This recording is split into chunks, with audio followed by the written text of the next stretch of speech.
Porque, amigos, si no... Propios de la época de la transición aproximadamente. Final de los 70, principios de los 80. Sí, había sido un cuartel militar.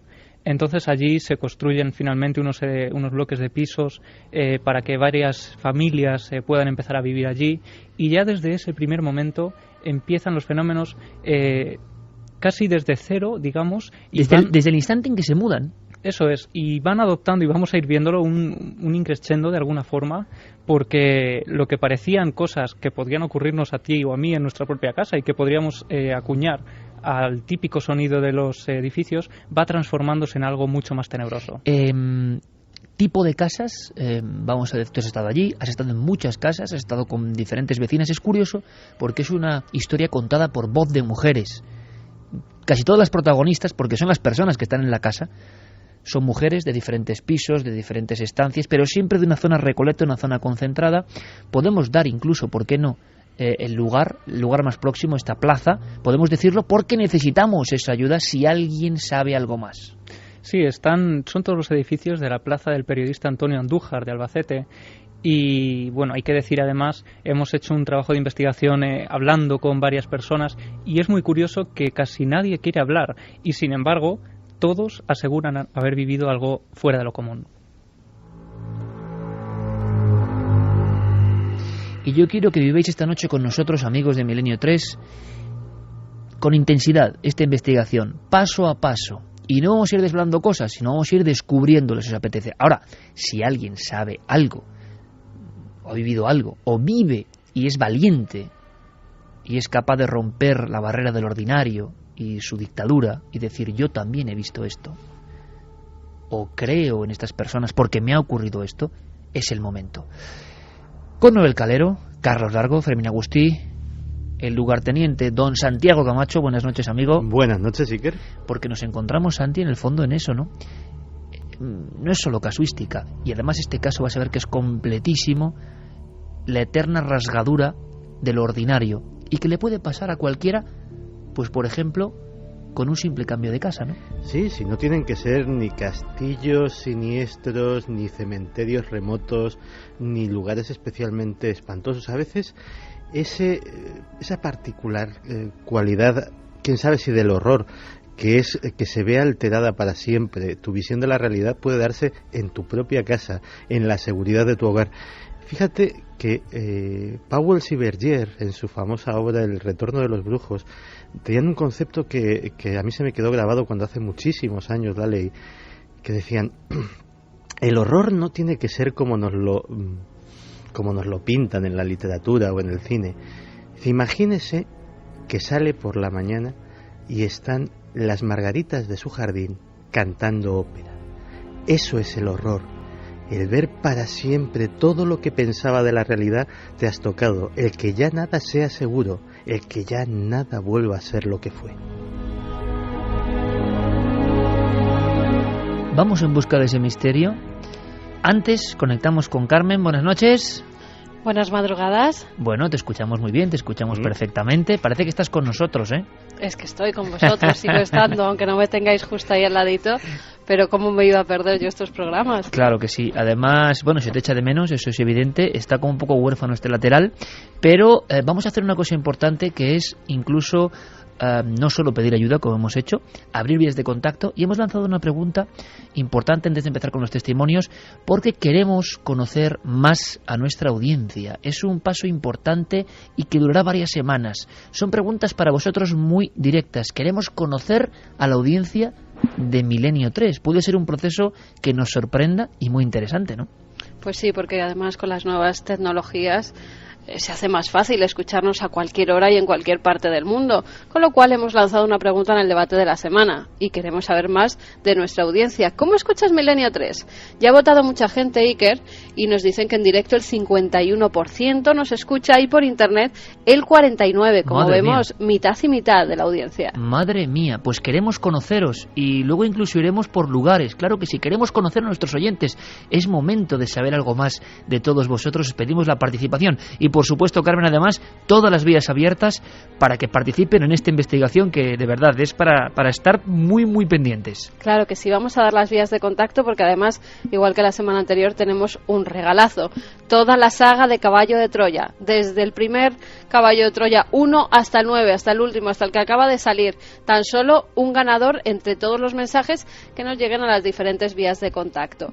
Milenio3 con número @cadenaser.com, www.cadenaser.com, donde nos pueden dejar los mensajes y los iremos subiendo segundo a segundo, y también La Nave del Misterio, tanto en Facebook como en Twitter como en Google+. Perfecto, qué raro se me hace estar haciendo el programa sin ti, sinceramente. Pero bueno, vamos allá, vamos a intentarlo, con mucha fuerza. 1:45, momento perfecto para empezar la investigación. Todas las vías de contacto y, por favor, queremos conoceros. Luego, más adelante, hablaremos de los datos, por ejemplo, del último IGM. Y os contaremos muchas cosas. Queremos conoceros y queremos vivir con vosotros el misterio. Y, por cierto, lo hablaba con mi querido amigo Santi Camacho. Estamos muy contentos de estar con vosotros, siendo punta de lanza, ¿verdad?, de tantas cosas y con mucha valentía. Por ejemplo, el misterio está ahí, claro que está. Javier Pérez Campos casi lo ha tocado, porque las casas son de esta plaza periodista Andújar de Albacete. Estoy seguro que hay oyentes ahora mismo ahí. Vamos a empezar, vas casi escalera por escalera, buscando nivel sociocultural normal, centro de Albacete. O sea, no estamos hablando tampoco de una zona muy, no sé, centro de Albacete. Una casa cualquiera, casas como las de cualquier otro. Son casas, pues ya te digo, como podríamos vivir cualquiera de nosotros, casas muy humildes, muy normales, vaya, y que precisamente en esa cotidianidad, como decía Santi, habita el horror prácticamente. Para que te hagas una idea, las conversaciones en el supermercado no son del tiempo, no son de la crisis ni de estas cosas, son de anoche, ¿tú qué viste? Primer testimonio, Carmen Simarro. Cuéntanos. Vamos a escuchar a Carmen Simarro. Es una vecina que nos atendió amabilísimamente y a la que le damos las gracias por compartir de forma tan valiente y con tanta claridad su testimonio, que nos hablaba de cómo ya en los primeros días después de la mudanza empiezan a notar cosas un poco fuera de lo normal. Por lo tanto, Javi, hablamos de un cambio a este lugar que antes era un cuartel y hace unos 30 años, es decir, desde el primer instante empiezan a ver que en su casa nueva algo no va del todo bien. Yo lo notaba en la cocina, muchas veces me creía que había alguien detrás. Notaba yo como una persona detrás de mí, pero yo miraba y nunca veía nada. Y cosas así raras, de ir por el pasillo y oír ruidos. Eso sí, muchos ruidos. Como si estuviesen andando alguien por el pasillo. Y yo decía, o sea, manías mías. Pero yo se lo contaba a mis hijas y pues sí, yo también lo digo, mamá, eso. Y como tantas veces nos cuenta la propia historia, que como hemos dicho en esta introducción, tiene tantos paralelismos, que es lo que asombra, no asombra un solo caso, asombra la conjunción de miles de casos en los que vemos una especie como de increscendo. Pues todo va poquito a poco subiendo de intensidad. Claro, los ruidos, las sensaciones, pues uno puede decir, claro, es que ha sido un hogar nuevo, no lo conoces, territorio inexplorado, igual estás inquieta. Ahora, ¿por qué diferentes vecinas y vecinos estaban sintiendo lo mismo? Claro, es algo que podría no pasar de lo anecdótico si no fuera por lo que empieza a ocurrir días después. Y además, estos fenómenos no salen de las casas, es decir, todos los vecinos los viven en silencio, pensando que si hablan con el vecino de al lado van a quedar como locos. Y sin embargo, finalmente acaban hablando todos, compartiendo sus experiencias, sus testimonios, sus vivencias, y empiezan a darse cuenta de que esto, el misterio, está ocurriendo en todo el bloque. Pero primero son importantes ruidos que pueden ser de un origen natural, sensaciones nada más. No hay ningún tipo de fenómeno en esos primeros años, en estas casas, que nos llame la atención por su gravedad en el aspecto de visión, no bajo el umbral de la puerta, visión a los pies de la cama. Todavía en esos primeros momentos no hay nada de esto, ¿no? No, hay una tranquilidad, entre comillas, dentro de esta inquietud muy habitual entre los vecinos. Sin embargo, vamos a escuchar de nuevo a Carmen Simarro contándonos cómo parece que el misterio sube un escalón. Estábamos mi marido y yo viendo la tele. Y mi marido se duerme, la hora de la siesta, era la hora de la siesta. y durmiendo, estaba ahí, y yo me puse así vuelta y veo, de momento pues me va así la vista y veo que sale un hombre, pues yo me creía que era mi marido, cuando de momento miro así y le veo los pies a mi marido que estaba sentado a mi lado, y me sobresalté, yo digo, y me asomé ahí, no había nadie. 2 menos 10, Milenio 3, la cadena SER. Habría que detallar un poquito más, Javi, yo creo, esta visión. O sea, está ahí tranquilamente, alguien puede pensar, ¿no?, en duermevela y ve algo, se ha equivocado, es la tensión de lo anterior. ¿Qué es exactamente lo que ve esta mujer en ese instante concreto que hace que los fenómenos vayan desencadenándose en las diferentes casas, diferentes vecinos, de una forma inesperada? Pues bueno, nosotros estuvimos allí además en el lugar de la visión, precisamente, ya nos señalaba el sitio. Entonces, bueno, para que nos hagamos una idea, tiene un sofá muy cerca de la puerta de entrada al salón. Entonces, pues en este momento de la siesta, ¿no?, en el que ella estaba tumbada tranquilamente viendo la televisión como hacía otros días, de pronto ve esa extraña figura, la eterna sombra negra sin rostro, caminando, cruzando la puerta y vagando de alguna forma hacia el pasillo. No llega a ver cara, no llega a ver nada. No llega a ver nada, solo ve esa sombra de una estatura que ella asocia con su marido, porque dice que es de una estatura parecida y que por la robustez, digamos, de la figura, debía ser un hombre. Entonces ella tranquilamente piensa que es su marido, pero ¿cuál es su cara cuando de pronto mira a su izquierda y ve que su marido está acostado a su lado? Aquí interviene un elemento interesante y sigue siendo otro testimonio de la misma mujer. Una casa cualquiera de ese vecindario, luego escucharemos a otras personas, que va viendo cómo todo esto alcanza un clímax, y ahora lo explicaremos un poco, Santi, o intentaremos, porque cuando uno ya se da cuenta de lo que está ocurriendo, se mete en esa dimensión y parece, dicen los clásicos, que el fenómeno, la hierofanía, ¿no?, lo que hemos dicho, lo que sea, también se alimenta de eso y se potencia y se arma cada vez más, porque escuchando el siguiente testimonio yo creo que nos vamos dando cuenta de que esto alcanza tintes de una película de suspense terror, porque hay un momento en que compran un espejo. Carmen Simarro introduce en su casa un espejo, un souvenir de uno de los viajes que había hecho a uno de esos lugares exóticos, como que tanto sonarán a los oyentes, ¿no? Y bueno, ella nos contaba que estaba muy acostumbrada a ella a dormirse tarde, quedarse sola en el sofá durmiendo y toda la familia se iba a acostar. Sin embargo, empieza a ocurrir algo cuando introducen ese espejo en casa, y es que a eso de las 11 de la noche aproximadamente, a partir de ciertos días, empieza a ver a una extraña mujer vestida de luto que parece asomarse como desde otra dimensión y se queda mirándola fijamente al otro lado del espejo. Yo desde luego la veía cuando me quedaba sola, como yo no quitaba el ojo de ahí porque ya me daba miedo, me iba a acostar y me quedaba yo y nada, me tenía que acostar porque es que me daba miedo, miraba y decía, ya está ahí.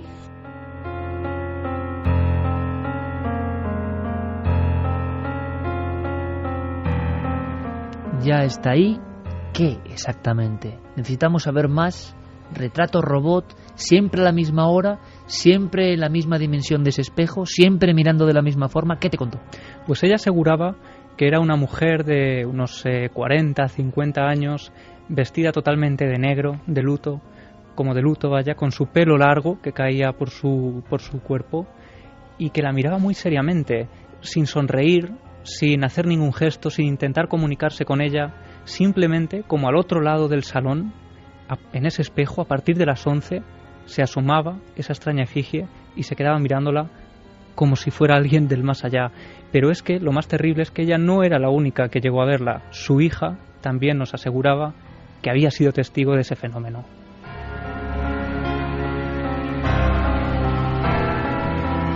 Y yo creo que ahora Santiago Camacho y yo nos mirábamos fijamente en un instante y poníamos un gesto como decir, estos son ya palabras mayores, ¿no? Diferentes testigos, diferentes generaciones en la misma casa observan la mujer enlutada. No es la primera vez que lo hemos escuchado. Aquí ha habido testimonios de personas que han visto eso. Y los espejos, aunque es otro tema, pero aunque sea para salpimentar todo esto con un porqué, con un saber más, los espejos siempre, Santi, han sido de alguna forma para muchas culturas, desde lo más remoto. Hoy estamos hilando con lo remoto el propio misterio del hombre. Puertas, comunicaciones. Sí, yo creo que es por esa capacidad que tienen de reproducir ante nosotros un mundo que es el nuestro y no es el nuestro, que cuando vamos a tocarlo con la mano vemos que detrás hay una pared sólida, pero que sin embargo hay algo que vemos, siempre se les ha dotado de cualidades mágicas. Hay muchísima casuística en el ámbito paranormal de apariciones en espejos. Por citar posiblemente el caso más famoso, hay una célebre mansión encantada en Baton Rouge, Luisiana, Estados Unidos, que se llama la Plantación Myrtle. La Plantación Myrtle es una de las candidatas a ser la casa más encantada de Estados Unidos, y en uno de sus salones hay un célebre espejo donde decenas de personas dicen haber visto sombras que aparecen justo detrás de ellos, y que cuando te vuelves, evidentemente no hay nada, pero que además el espejo no es siempre el mismo, es el lugar, porque el espejo hay que reemplazarlo cada pocos años, porque el marco sigue siendo el mismo, pero pongas el espejo que pongas, siempre acaba saliéndole óxido, acaba cayéndose a pedazos la lámina reflectante que hay detrás del cristal, y que es lo que hace que haya la luz.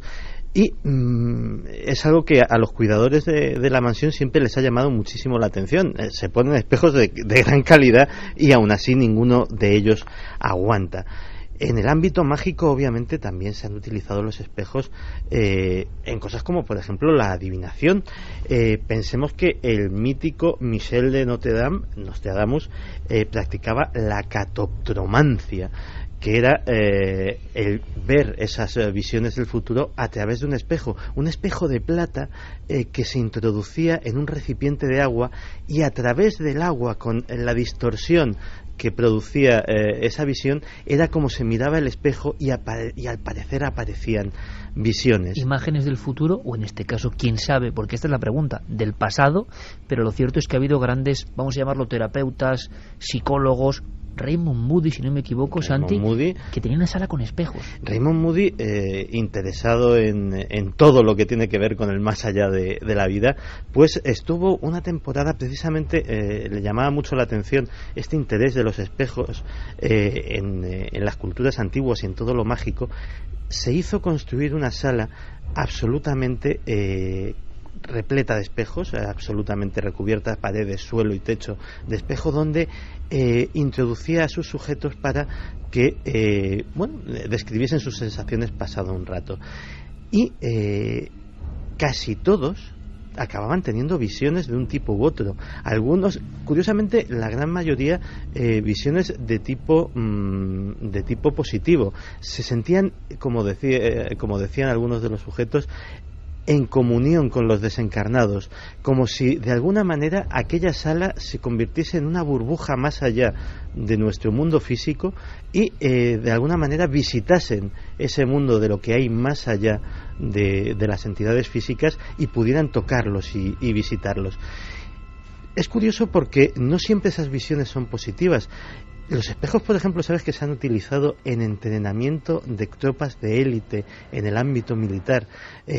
Algunas tropas de élite estadounidenses, parte de sus ritos de entrenamiento es colocar al candidato 24 horas sentado delante de un espejo, nada más. Y parece una tontería, pero ese estarse mirando constantemente, algunos dicen que ven cómo su imagen se desdibuja, cómo terminan por no reconocerse, cómo llegan a estar a un paso de perder la cordura.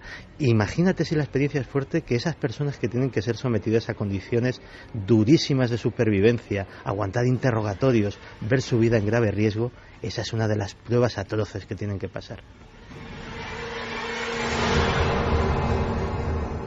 El espejo, como un elemento. ¿Qué hicieron con el espejo, Javi? Pues con todo el dolor de su corazón prácticamente, porque era un regalo y que a ella le gustaba, tuvieron que romperlo y sacarlo de casa. Romperlo y sacarlo de casa. Madre, hija, otras personas habían asegurado que allí apareció una mujer. El dato es una mujer de luto, unos 40 o 50 años, mirando inexpresivamente. ¿Tendrá algo que ver? Nuestra idea es ir dando datos y que seamos esta noche un poco todos detectives, que extraigamos conclusiones, porque creo que hay un final tremendo. Pero ahora, de momento, como es de ley, Las noticias del misterio, a las 2 en punto, en la SER. La primera noticia de esta semana nos lleva hasta Módena, donde se ha hallado una necrópolis de cremación y un templo. Además, se han encontrado 3 esqueletos que no se habían quemado. Los primeros exámenes realizados en los huesos apuntan a que los 3 hombres podrían haber sufrido una muerte violenta, ya que uno de los esqueletos tenía el cráneo entre las piernas y cortes oblicuos. Además, se supone que fueron lanzados con un ladrillo en los pies a una zanja para ocultarlos. Las dataciones dan como resultado que podrían haber vivido entre el siglo I a.C. y el siglo I de nuestra era.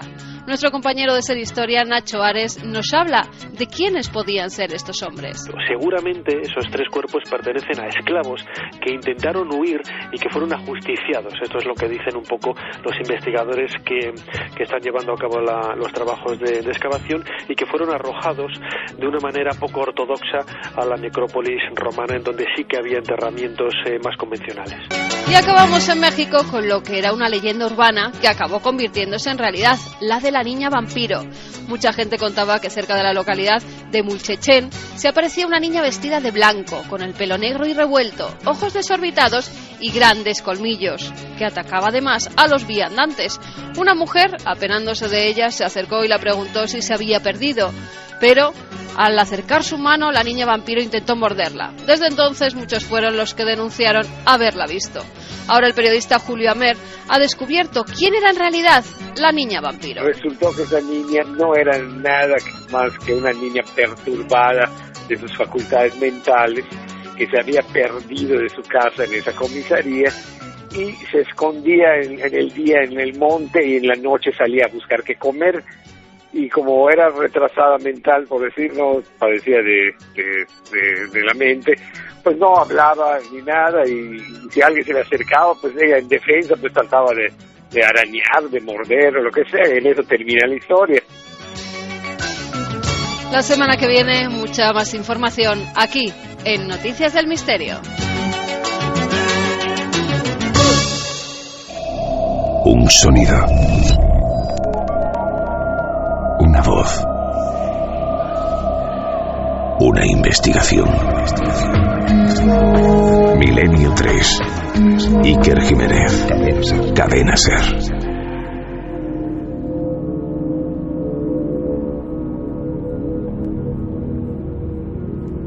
Las noticias del misterio terminaban con una leyenda basada evidentemente en hechos reales, con una de las cosas más incomprensibles, incoherentes en su propia naturaleza, pero que efectivamente son un auténtico icono del miedo, que es niño fantasma, niño extraño.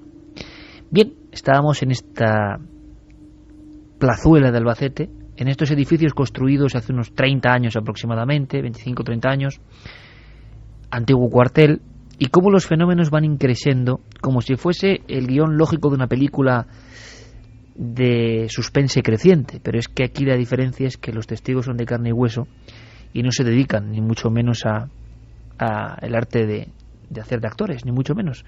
Son personas con vidas normales que en cierto momento empiezan a preocuparse, y creo que es natural. Otra vecina, Carmen García, otra persona, habla sin tapujos, y esto yo creo que es como para escucharlo con muchísima atención, de este factor. Javi, haznos tú un poco de antesala. Niños, ¿en qué momento? Estamos hablando de que todo esto son capas de tiempo, ¿no? O sea, no todo ocurre en el formato que estamos ahora comentando, tan rápido, tan unido. Pasan épocas entre unos fenómenos y otros que van como cogiendo forma, ¿no? Sí, como decíamos, es un increscendo, como si el misterio fuera subiendo esos escalones de estos edificios, ¿no? Y bueno, además, este caso de las visiones de niños es muy curioso y yo diría incluso que determinante, porque le ocurre a varios vecinos de forma aislada, que no se conocen prácticamente siquiera entre ellos, y que luego, por intermediación de otros vecinos, cuando ellos acaban hablando de este tema, mira lo que me ha ocurrido, a corazón abierto, les cuentan, pues sabes que en el bloque de enfrente ha ocurrido también algo parecido. Es decir, que creo que parte de la fuerza de esta historia reside en estos casos, visiones de niños como de otro tiempo. Y si quieres vamos a escuchar a Carmen García y matizamos y entramos un poco más en este tema. Me parece perfecto. Lo que más se comenta en el vecindario Son personas que dicen que ven a niños con el pelo muy cortito, con babis infantiles, antiguos. Por lo visto, les llega el babi por aquí, más o menos, y lo que son zapatos y los pies no se llegan a... no los ven. Y los ven como recortes sin volumen. Y se oyen las risas, pero no hablan. Golpean los cristales, corretean por el pasillo, como jugando. Resulta muy curioso porque todo tiene un nexo, todo tiene, nunca mejor dicho, una especie de cordón umbilical que une estas historias.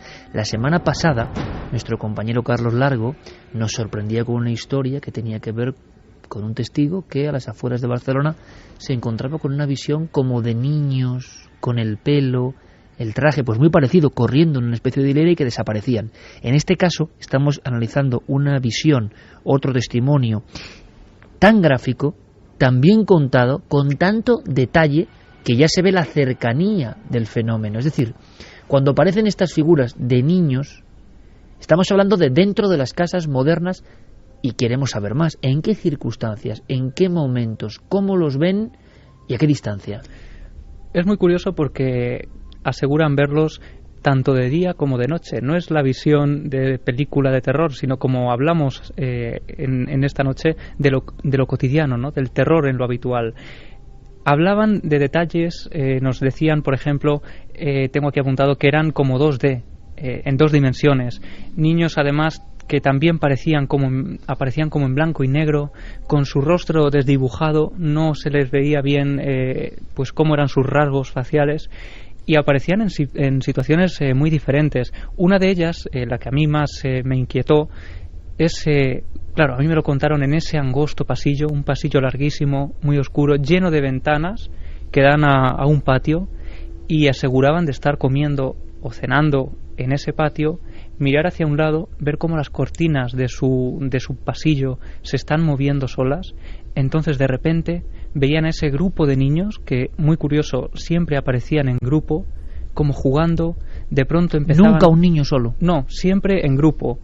Llamaban de pronto a los cristales, empezaban a golpear con fuerza los cristales y desaparecían corriendo en la inmensidad de ese pasillo. Pero vamos a ver, me estás hablando de que desde el patio, viendo el propio interior de tu casa, analicemos la escena, la familia tiene ese patio interior, está comiendo o cenando en ese patio, dentro de la casa ya no hay nadie, el pasillo circunda la propia zona, y ellos ven que de repente hay alguien dentro de casa o que se mueven las cortinas, y luego ven a los niños. E incluso en más de una ocasión han llegado a correr hacia el interior de la casa para ver quién eran esos niños, si era alguien que se estaba colando dentro de sus casas fruto de alguna gamberrada, ¿no? Cuando echaban a correr, llegaban al pasillo, veían cómo ese grupo de niños desaparecía prácticamente al final de una de las habitaciones del pasillo. Cuando llegaban a esa habitación, allí no había absolutamente nadie. Pues la verdad es que el caso además es de libro en cuanto a la sucesión de ese crescendo del que nos hablabas antes, Iker, porque efectivamente, según la literatura paranormal, primero empiezan los fenómenos sensoriales, los sonidos, los olores, sensaciones térmicas, esos primeros ruidos que notaban en la casa. Luego ya empiezan las visiones. Luego esas visiones... Es una segunda fase, ¿no? Esto sí. Nunca se ha analizado, yo creo, por fases, pero la segunda fase sería esa. Sí, hay literatura al respecto, hay 5 fases. Vaya. Hay 5 fases. La primera es la de las sensaciones y además es un calendario, o sea, van cronológicamente.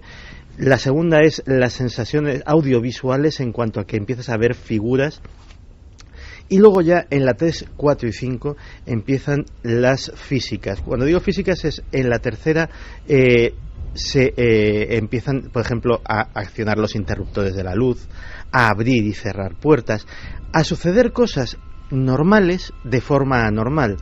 En la cuarta lo que suceden ya son cosas absolutamente extraordinarias, es decir, ya las cosas salen despedidas, hay roturas inexplicables de objetos, hay levitaciones a la vista de todo el mundo. Y la quinta, que esperemos que no sea el caso de esta noche, es cuando el fenómeno se torna agresivo y los efectos físicos empiezan a verse en las personas, golpes, mordiscos, arañazos, señales en la piel, etcétera, etcétera. Y todo eso, curiosamente, como muy bien decía Javi, empieza siempre con muy poco y de alguna manera, como si se fuese retroalimentando, va cogiendo energía, va cogiendo entidad, y todo eso que empieza a suceder externamente a los testigos termina afectando al cuerpo de los testigos de alguna forma, que es cuando ese fenómeno les toca. Santi, esto me parece tan interesante y yo no lo conocía. Es decir, en el aspecto incluso de la ufología, por ejemplo, ha habido muchas clasificaciones de fases concretas. Y yo decía ahora, bueno, y en estas desapariciones ¿habrá algún tipo de baremo? Santi ha encontrado ese baremo, y como es tan interesante y es de cajón y tiene, parece, cierta lógica o sentido, o quiere decirnos algo, esta especie de espiral del misterio, cuando a veces se desarrolla y no hay un final y sigue, podría resumirme casi en titulares punto por punto. Me parece interesantísimo, Santi. Las 5 fases concretas. Pues mira, fase 1, fase sensorial, puntos fríos, extraños olores, extraños sonidos, pasos. Fase 2, ya las sensaciones audiovisuales se concretan, ya no estamos oyendo ruidos extraños, sino ya directamente susurros, voces, risas, vemos figuras que se desplazan. En la fase 3 ya casi se puede empezar a hablar de poltergeist, porque ya empezamos a que los objetos físicos se ven afectados, los interruptores de la luz, las puertas de los armarios, las puertas de las casas, hacen su acción normal, pero sin que nadie la ejerza sobre ellos. En la fase 4 se avanza, gana ímpetu el fenómeno, y empiezan a moverse objetos solos, a incluso salir despedidos, volar, aparecer y desaparecer objetos misteriosamente. Lo típico que lo dejas algo encima de una mesa, te vuelves y ya no está. Y finalmente en la fase 5 es el testigo el que empieza a notar el fenómeno sobre sí mismo en forma de tacto, de golpes, incluso de arañazos, etcétera, etcétera. Ahora tenemos una especie de guía para saber incluso en qué momento de la historia nos encontramos dentro de estas 5 fases.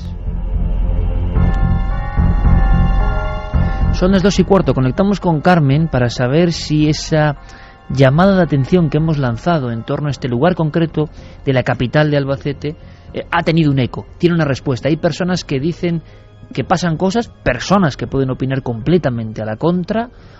En el fondo, si este tema está ahí, presente. ¿Está presente, Carmen, el tema o no? Pues sí, parece que está presente. Incluso tenemos vecinos de la zona. A mí, con las descripciones que estabais viendo, se me estaba poniendo la carne de gallina, porque además me estaba imaginando, ¿os acordáis de la película El espinazo del diablo? Totalmente. Esos niños en blanco y negro desdibujados. Mira, te quería preguntar además, como tú estás en una especie de mini estudio, que es un despacho muy grande, lleno de miles de libros, te imagino con no mucha luz, con 2 perritos guardianes. Completamente apagada. Con 2 perritos guardianes, eso sí.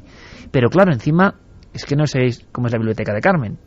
Libros antiquísimos de demonología, de apariciones, de lo místico. Y yo le preguntaba hoy, ¿cómo será, verdad, hacer radio con un micrófono, unos cascos, escuchar el programa desde dentro y desde fuera al mismo tiempo, y no como aquí, sino rodeada de esos objetos de poder que son los libros? Y estos fenómenos, esta sensación, imagino que tiene un pozo muy especial, y yo no sé en qué fase estaremos, pero tiene que vivirse de una manera muy especial, ¿verdad? Se vive de una manera especial, y estamos, yo creo que en la primera fase donde se escuchan los ruidos y los perros detectan y salen corriendo, incluso ladrando en ocasiones, porque están escuchando cosas, no sé si raras o no, pero algo oyen. Seguro que no. Son guardianes. ¿Y qué dice la gente de Albacete?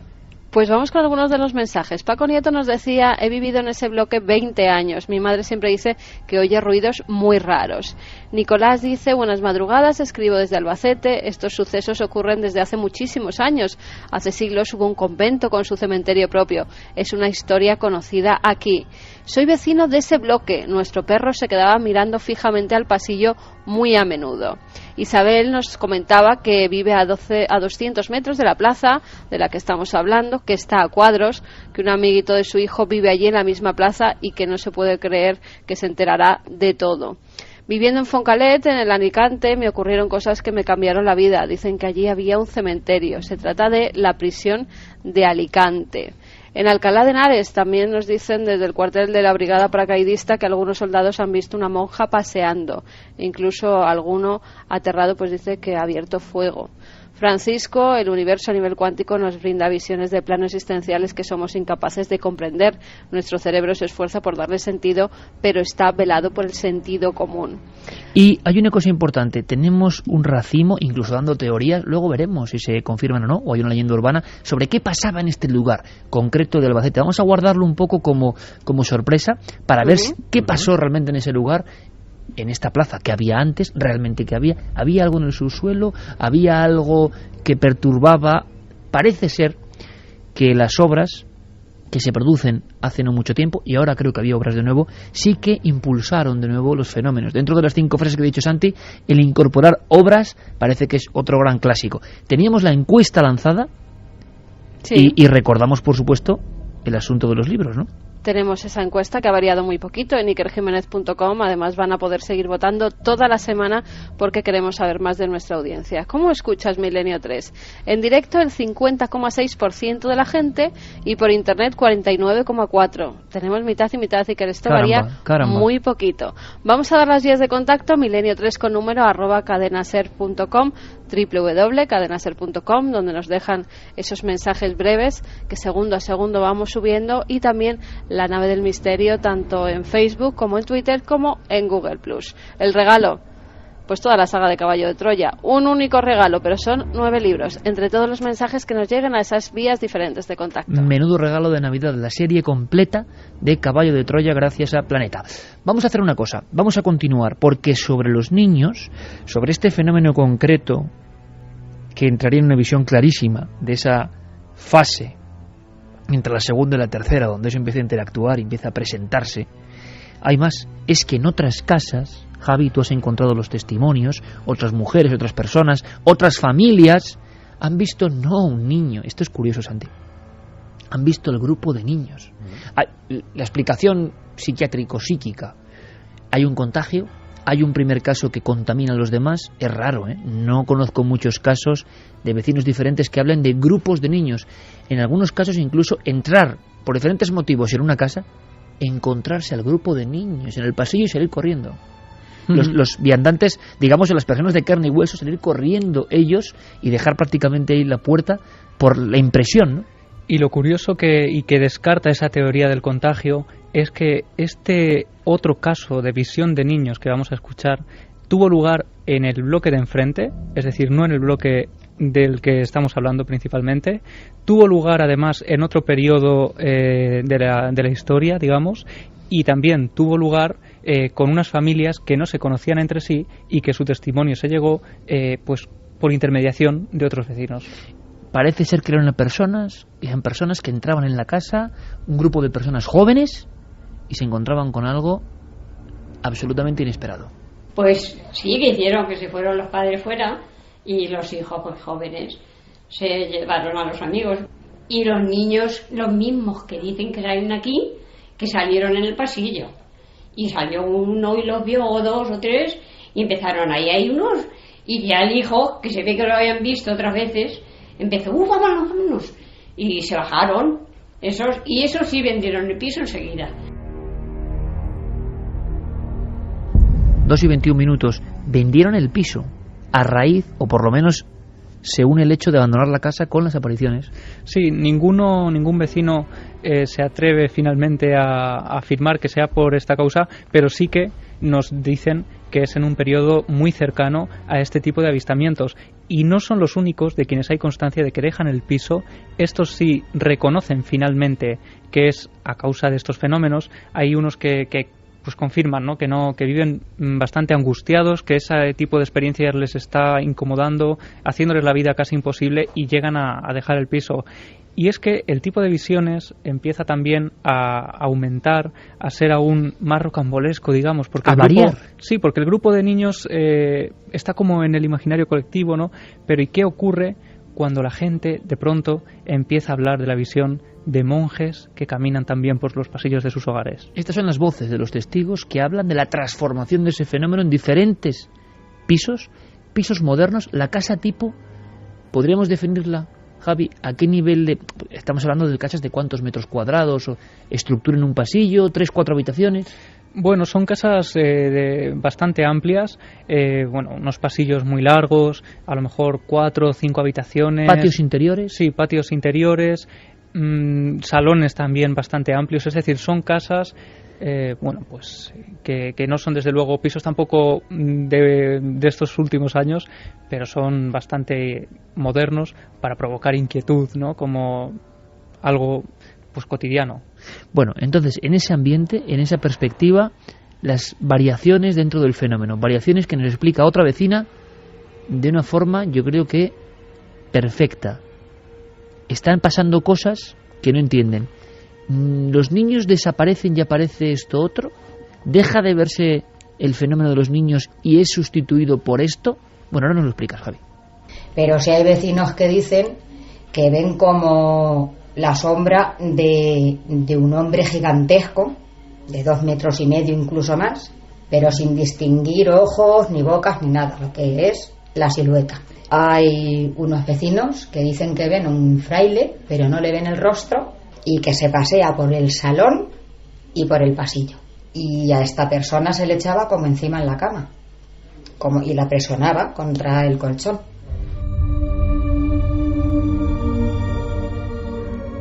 Aquí acabamos de hacer alusión a otro clásico, y sería la última fase. El fenómeno Santi interactúa con las personas. Muchos psiquiatras hablarán de, y vamos a hacer un dossier sobre eso, parálisis del sueño, terror nocturno. Pero ¿qué definición?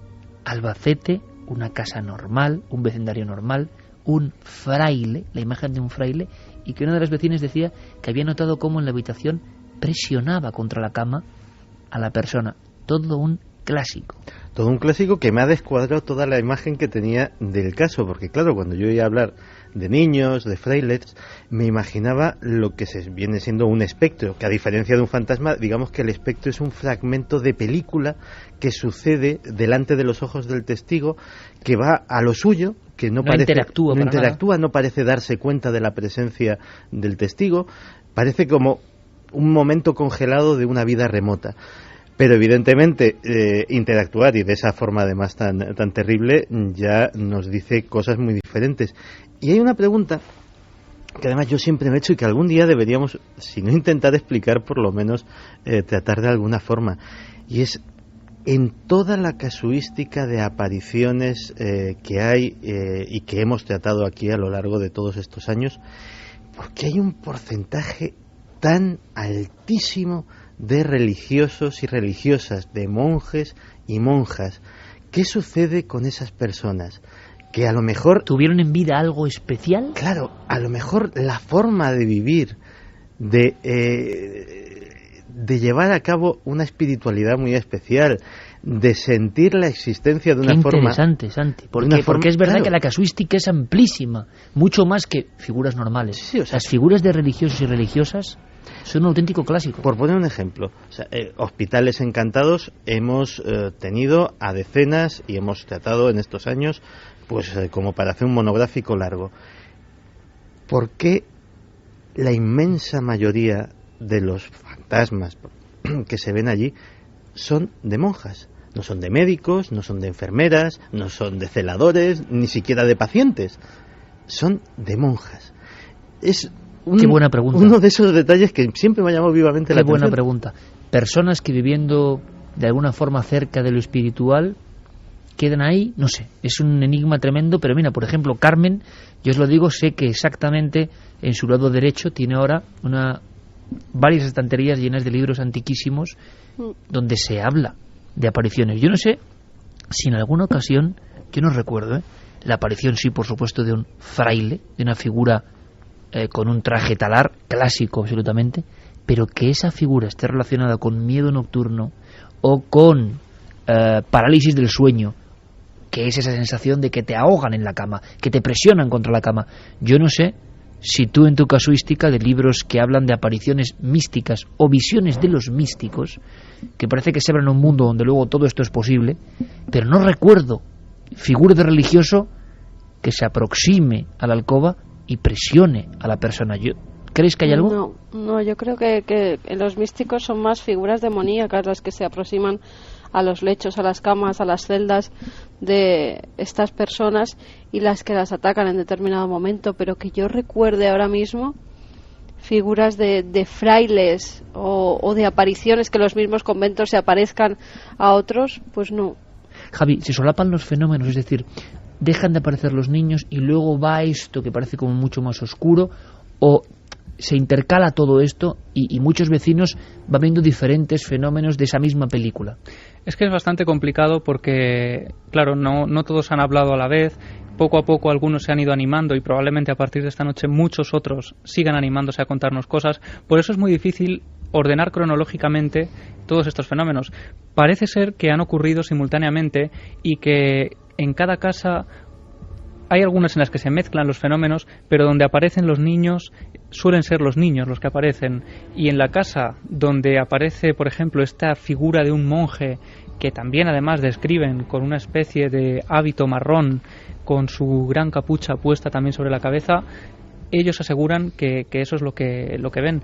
Parece que no se entremezclan los fenómenos. Y luego un clásico que a mí me da bastante respeto, porque lo he perseguido tantas veces, este clásico, en diferentes lugares, incluso al aire libre, ¿no? En la aparición delante de unas personas en una carretera secundaria.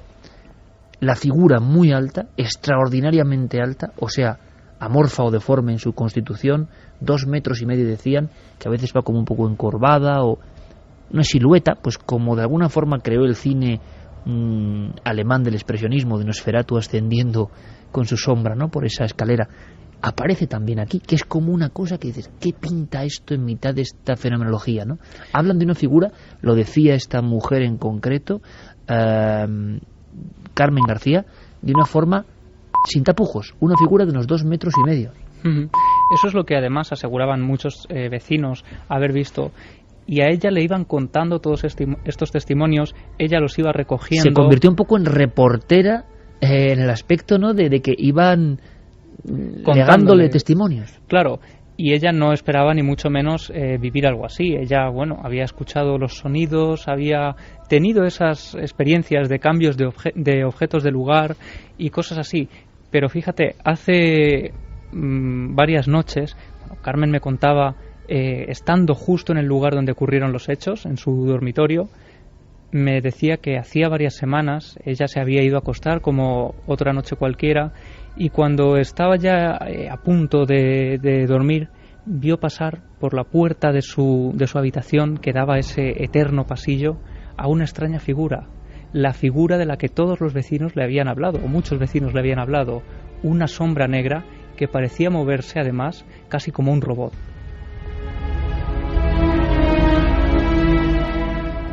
Y llega un momento que esta mujer, que es un peldaño más valiente que los demás, hay que decir, o arrojada, le dicen, y estamos hablando de final de los 80 en este caso, es un momento de verdad, Santi, además donde las psicofonías empiezan a pegar fuerte, se empieza a divulgar, que con uno de esos viejos cassettes de doble petina intente grabar, y pasan cosas.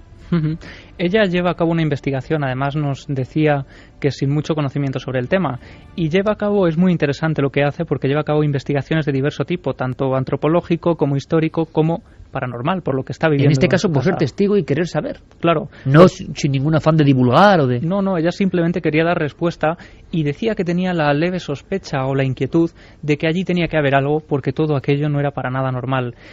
Por lo tanto, pues lleva a cabo una de esas sesiones de psicofónicas para intentar captar algo, y si quieres vamos a escuchar a Carmen García contándonos. Hemos grabado psicofonías de una manera así muy... lo que es un radiocasete de toda la vida, con 2 pretinas, pero nos salieron 2. En una se oían cantos gregorianos, rezos, era la voz desde luego que parecía de una mujer que decía "te salve Dios". Se oía también la voz de un niño que decía "ven". Y sin embargo, la siguiente psicofonía, ahí era una voz muy grave, parecía así más masculina, y decía, iros ya. Y luego insultos.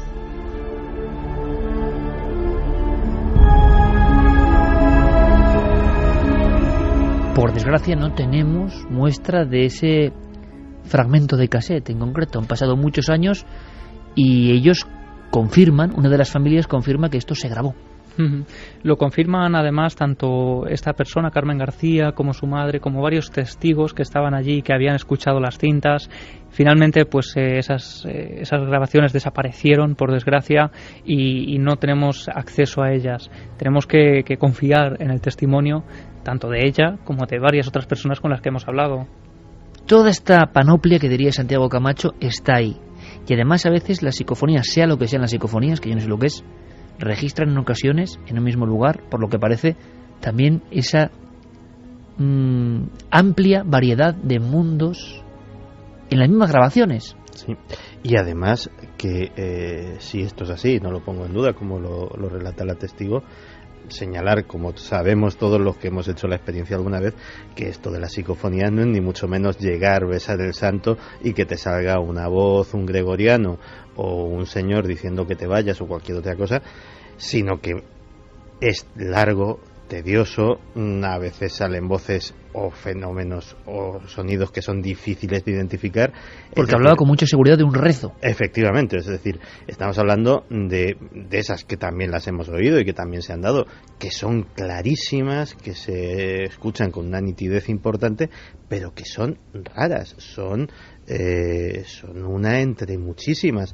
Y efectivamente, casi todas suelen dar en lugares como Belchite, como otros lugares que tienen ya de por sí una cierta tradición, una cierta fama, y que el consenso, al menos entre los que creemos en la fenomenología, es que de alguna forma es un escenario de algo extraordinario. Ahí está la pregunta, Santi.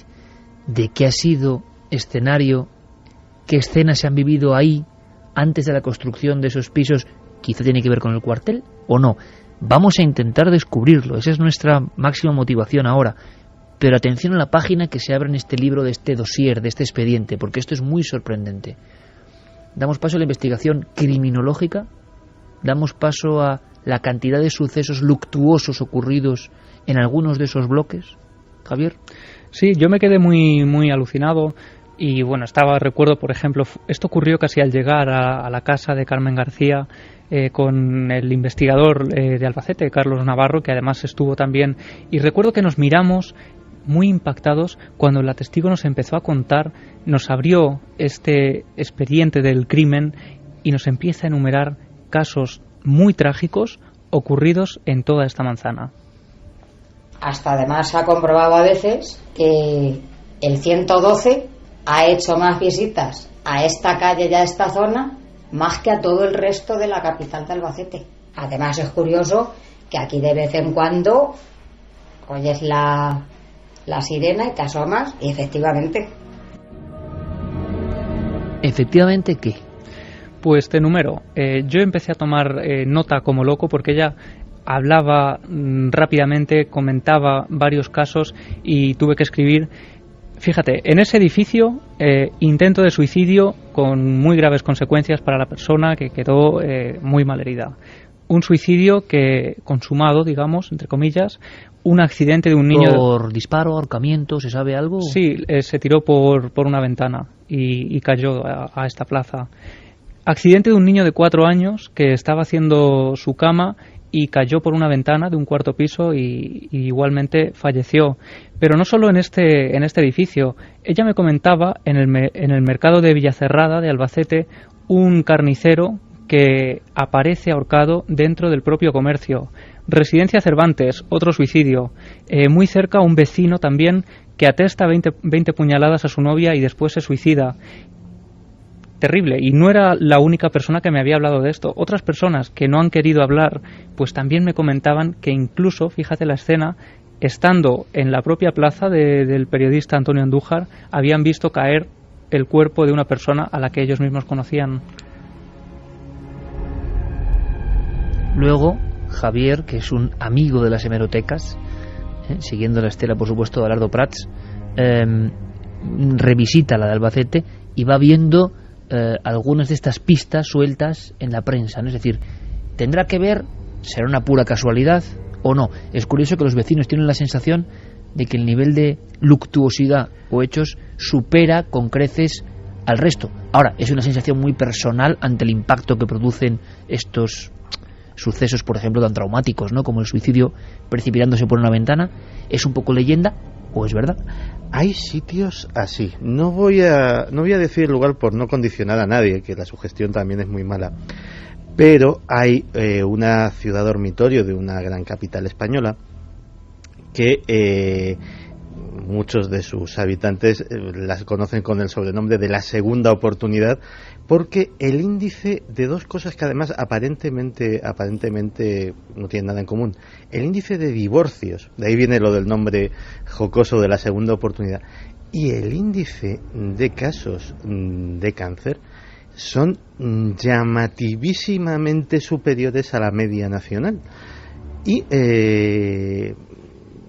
ha habido todo tipo de especulaciones sobre si las aguas subterráneas, que las hay, si sobre ciertos yacimientos cristalinos, que los hay en el lugar, si sobre qué energías telúricas o qué incluso yacimientos arqueológicos, que también los hubo en el lugar, pudieran haber afectado a esto. Pero el dato estadístico existe, es decir, en este lugar, que insisto, pues para no sugestionar ni condicionar a nadie, no voy a decir cuál es, esos dos índices son muy llamativamente por encima de la media nacional. Y efectivamente hay sitios así, y es un misterio, o sea, nadie sabe por qué hay lugares que están marcados para que algo suceda. Acuérdate del famoso triángulo de los suicidas. Estaba pensando en él. Eso sí iba a decir yo también, los árboles donde se suicidan familias enteras. Y además eso también es un misterio, que uno tras otro en la zona de los Alcalá familiares Real. Exactamente, los familiares además eligen las mismas ramas de los mismos árboles para quitarse la vida. Y que es un incremento, no tengo ahora a vuela pluma el dato concreto, hicimos el reportaje en su día, pero como que cuadruplicaba o quintuplicaba a nivel mundial y además luego entrevistando a las personas, y es un tema muy delicado, pero que sentían un impulso, ¿verdad? ¿Te acuerdas? Sentían un impulso y personas sin ningún problema se iban al olivo y se ahorcaban. O el bosque de los suicidios, del que hablamos, donde iba la gente a perderse y a suicidarse de todas las maneras posibles, y se encontraban restos cada 2 por 3 de gente que se había quitado allí la vida. Vamos a ver si ahora en unos minutos tenemos más datos de gente que conoce cosas, porque Javier Pérez Campos se ha encontrado, como siempre, con la dualidad que hemos expresado al principio: la valentía solo de algunos testigos, que incluso recogen testimonios, y la cerrazón en ocasiones, el mejor no hablar de esto, el apartarlo, aunque uno incluso lo sufra, porque hay cosas que deben quedar bajo la alfombra, ¿no? Nuestra obligación, evidentemente, es sacar todo esto a la luz para saber más. Pero es que, atención, aquí hay un giro muy importante. Aquí hay un giro muy importante en este preciso instante. Acude nuestro compañero hasta la alcaldesa de Albacete para saber más de algunas cosas. Hay que investigar en ese emplazamiento, Javi. Sí, vamos a escuchar ahora después a la alcaldesa de Albacete hablando para varios medios de comunicación sobre algo que había ocurrido. Si quieres, antes de todo, para que la gente entienda esas declaraciones, te leo algunos titulares de prensa. Venga. Del 18 de agosto de 2010, el día de Albacete. Las obras destapan un yacimiento arqueológico en pleno centro. Al parecer, estaban llevándose a cabo unas excavaciones para el soterramiento de unos contenedores, y ahí es cuando llegó la sorpresa. Aparecen unos huesos. El día 19 de agosto de 2010, hallados los restos de un convento del siglo XV. El pueblo de Albacete, 19 de agosto de 2010. Siglo XV. Los restos de la plaza periodista Antonio Andújar son humanos. La Tribuna de Albacete, 19 de agosto de 2010, un estudio arqueológico fechará los restos humanos hallados. Me estás diciendo, con titulares de la prensa local, que 20 años después de toda la amalgama de testimonios diversos e incomprensibles de una zona muy concreta, muy precisa, personas que no sabían lo que había bajo su suelo, claro, de pronto, como por casualidad, y hombre, hay que decir que toda esa zona de Albacete ha estado siempre además muy ligada a la cultura ibera, la cultura funeraria por excelencia antes de Roma, en nuestro país, y que se descubre no solo un yacimiento con huesos humanos, sino que además se descubre los cimientos, las bases de todo un convento. Y nadie sabía exactamente que eso estaba allí.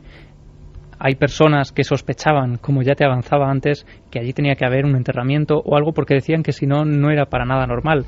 Vamos a escuchar a Carmen Oliver, alcaldesa de Albacete, en agosto de 2010, hablándonos de este hallazgo.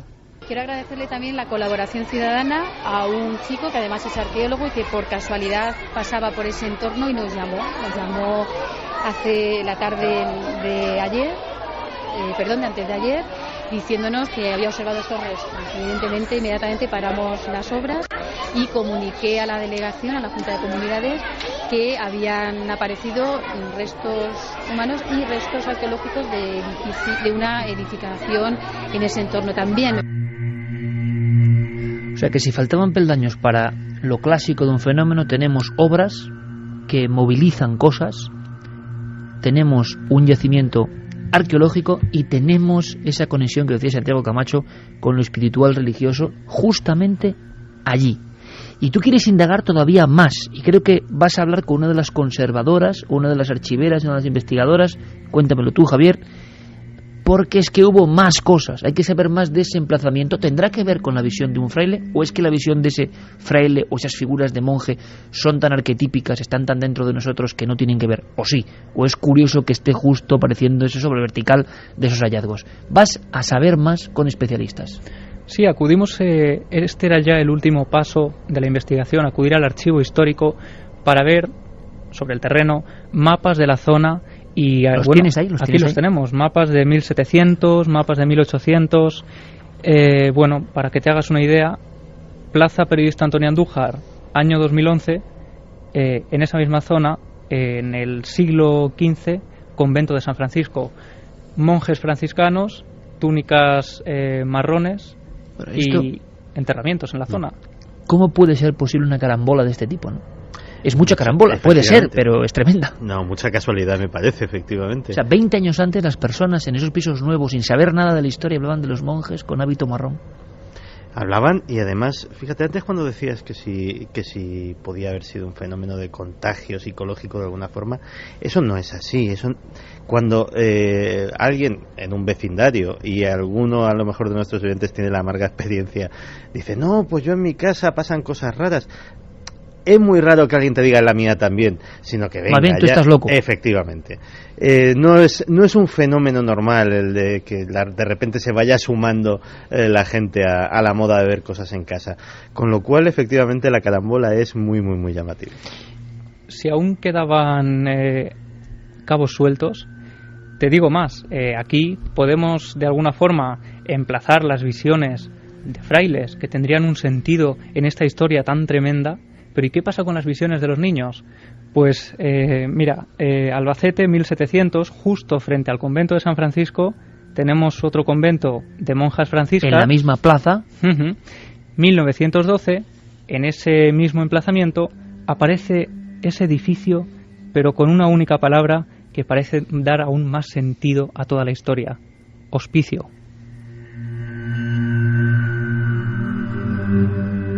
Pocas veces, Santiago, ¿verdad? Las piezas de un puzzle, el armazón, los monjes, las monjas, los niños que describían los vecinos hace 20 años como de otro tiempo, con batines, con un corte de pelo de otra época, y en la misma plaza había un hospicio a principios del siglo XX. ¿Escuchamos a este especialista? Sí, vamos a escuchar a Elvira Valero, que es la directora del Archivo Histórico. Hay testamentos, por ejemplo, antiguos del siglo XVII, en la que la gente más acomodada de Albacete pues da una limosna o sufraga unos gastos, y a cambio de eso tiene el privilegio de ser enterrados en la capilla mayor. También se enterraban con el hábito de San Francisco, eso lo especifica el testamento. A veces la propia investigación de lo extraño acaba conduciéndole uno a mapas de lagos antiguos, y qué sensación, qué emoción cuando, y tienen los planos encima de la mesa, a mi derecha, en la oscuridad, al final de la mesa, mi compañero Javier Pérez Campos, cuando uno, como si fuese un calco o una superposición, coloca el plano actual de la ciudad de Albacete y coloca el antiguo debajo, y ve que, bueno, es como el inicio de una película, ¿no? Que se puede marcar una X. Sí, se puede marcar porque también hemos conseguido, gracias a Elvira, ese mapa, ese plano del convento, y justo este recuadro donde dice antigua iglesia del convento, casualmente el lugar donde se llevaban a cabo los enterramientos, ahora dice Plaza Periodista Antonio Andújar.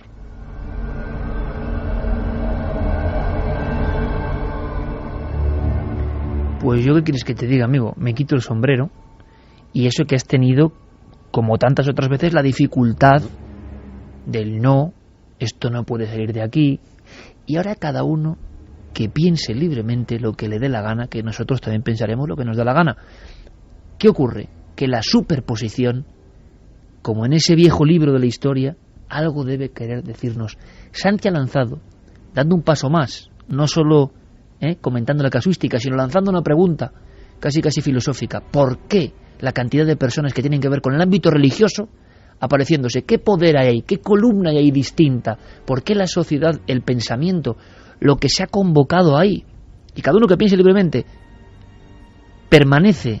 Porque podría ser muy injusto que personas de una vida espiritual de alguna forma estén más propensas a quedarse en algún sitio. Podríamos verlo así desde fuera, muy sencillamente y muy banalmente seguramente, pero algo ocurre, o al revés, la elevación de ese tipo de personas, de ese tipo de mística, de ese tipo de espiritualidad, hace que se quede ahí. Bueno, casos paralelos tendríamos, como decía antes Santiago Camacho, para varios dossiers.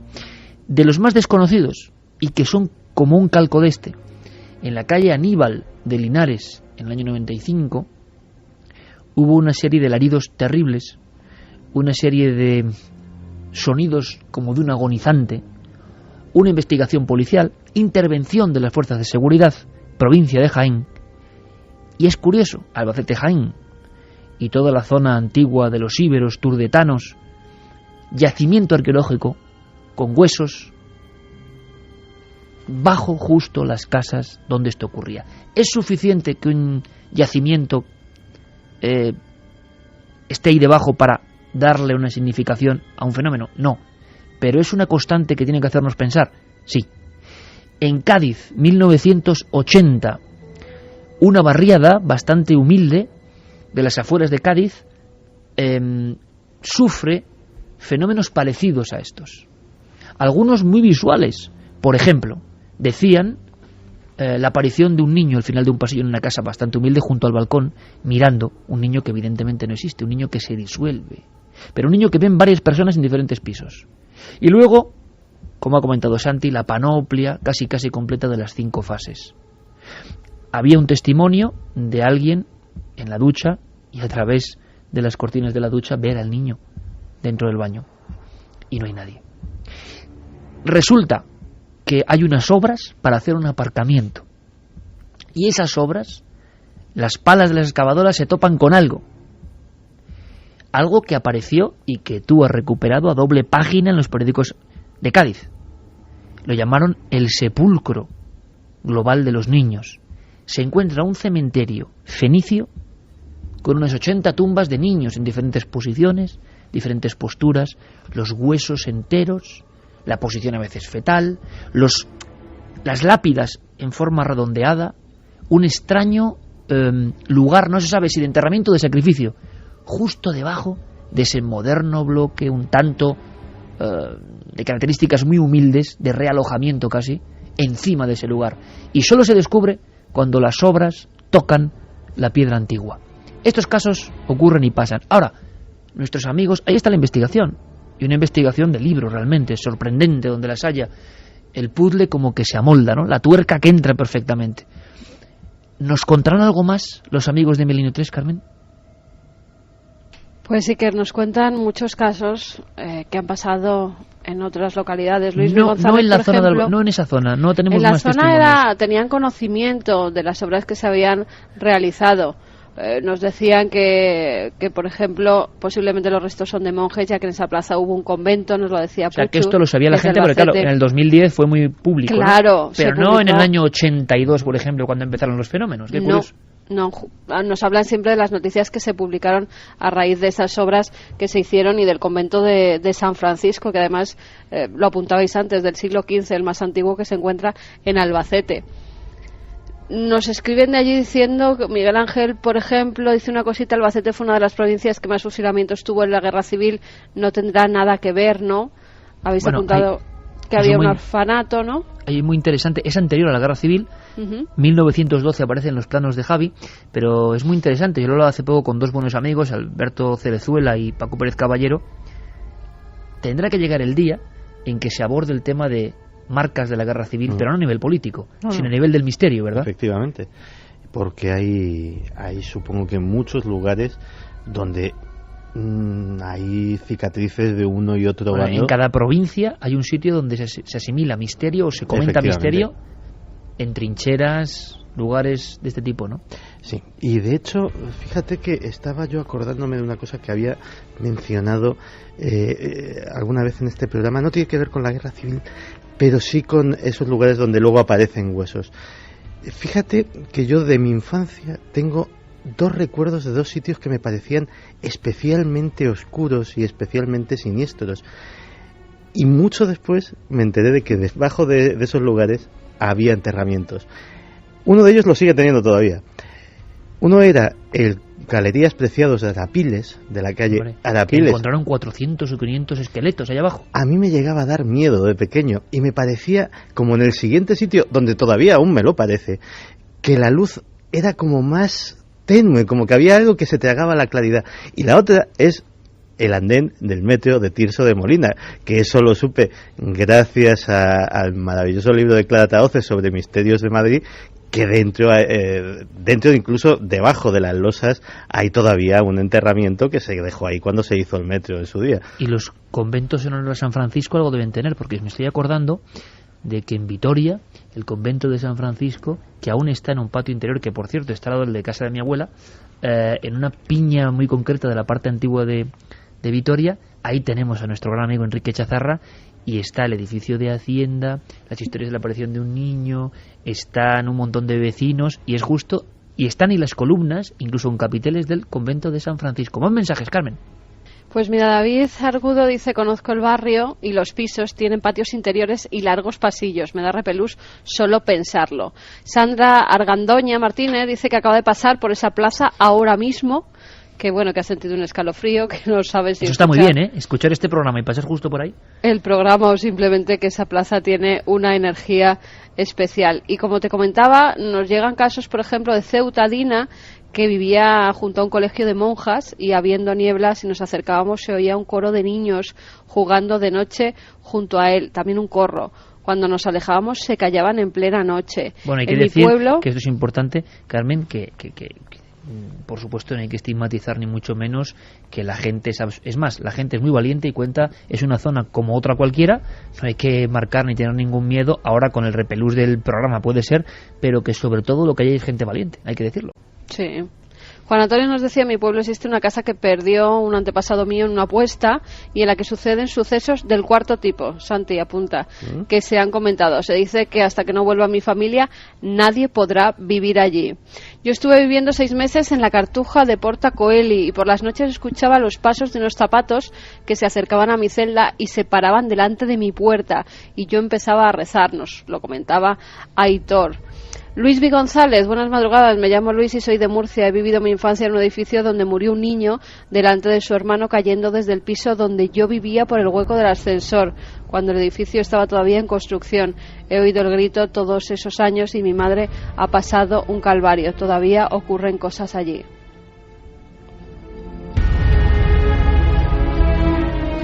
Y como siempre que abrimos esta posibilidad, Carmen, un montón de personas que en diferentes provincias de España en el fondo no hacen más que constatar que esto no es, como decía Santi, no es una invención, no es una excusa, no es una creación de pura sugestión, sino que el mismo dibujo de hechos, con su misma graduación y a veces con la misma causa o el mismo escenario, se producen. Sí, son lugares marcados por la tragedia. Fíjate, nos llegaba un mensaje de Fran Ojeda, dice que es normal encontrar huesos de niños en monasterios y demás. Si algo me impactó mientras estudiaba historia es como en la Edad Media los niños no significaban nada. Las mujeres tiraban a los niños por un puente o los abandonaban en monasterios para que murieran. Los niños no tenían nombres hasta cumplir los 12 años. Bueno, eso es un dato que es una tremenda historia. Sí, Tremendo. Hay que indagar por ahí, porque la atroz historia, a veces hay que contarla también, porque nosotros creemos, en general uno ve el mundo diciendo qué mal están las cosas, ¿no?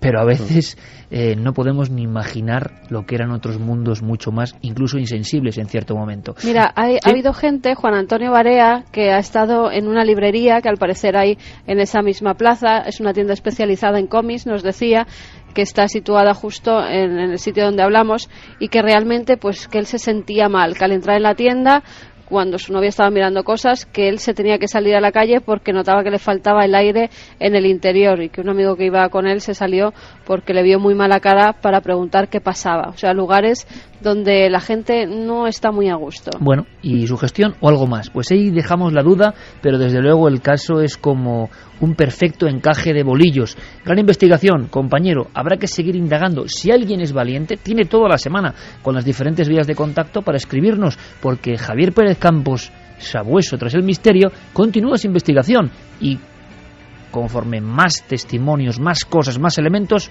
más podremos llegar a saber. Javi, como siempre, muchísimas gracias. Gracias, Iker, y sirva esto para que la gente nos cuente más historias. Claro que sí, ese es nuestro objetivo. Un abrazo fuerte, compañero.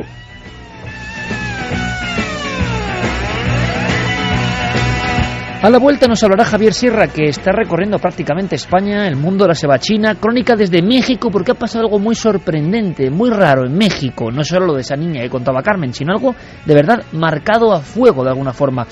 Tendremos, por supuesto, y además de una forma muy especial, otro testimonio. La noche es verdad que va un poco tétrica. Otro testimonio raro que nos traen Fermín Agustí y Carlos Largo, o un par de testimonios. Tiene que ver con bases aéreas, pero ¿me puedes decir algún titular? Mira, hay 3 titulares. La sección de conspiración de Santi Camacho hoy es triple, porque han pasado muchas cosas.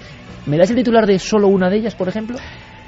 ¿Qué tal que Franklin Delano Roosevelt pudo saber con anticipación que el ataque a Pearl Harbor iba a suceder y no hizo nada? ¿Ha surgido esa noticia ahora? Ha surgido un documento que podría demostrar eso. Pues todo eso, esas noticias extrañas, después de las noticias lógicas de nuestros compañeros de los informativos de la cadena SER.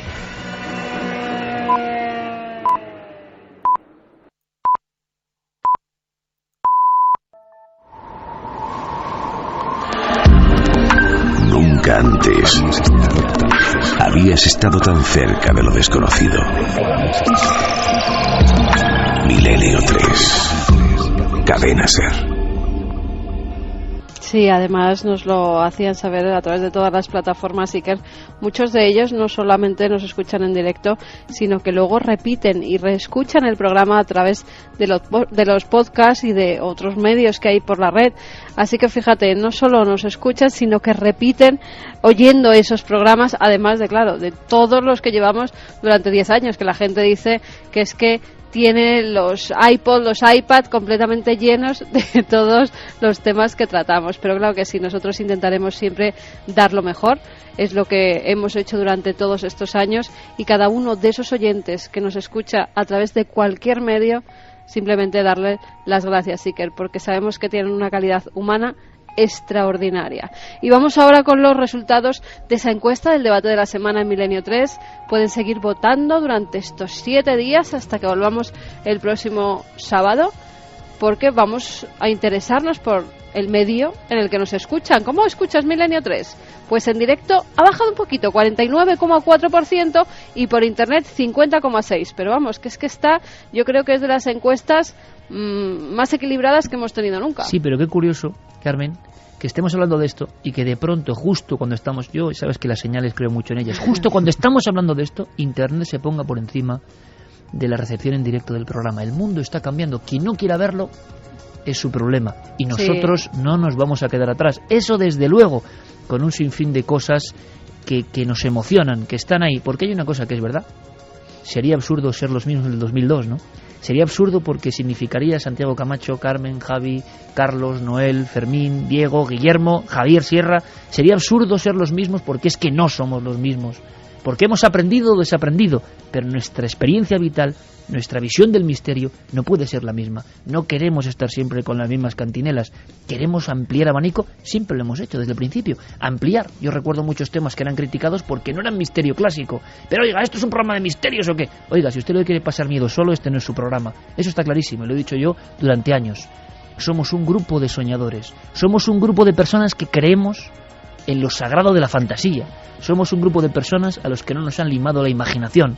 Somos un grupo de personas que queremos sentir la radio y aprender siempre, si es posible, de todas las sensaciones y conocimientos de esta realidad. Así que con todo eso, os digo una cosa, ¿por qué no?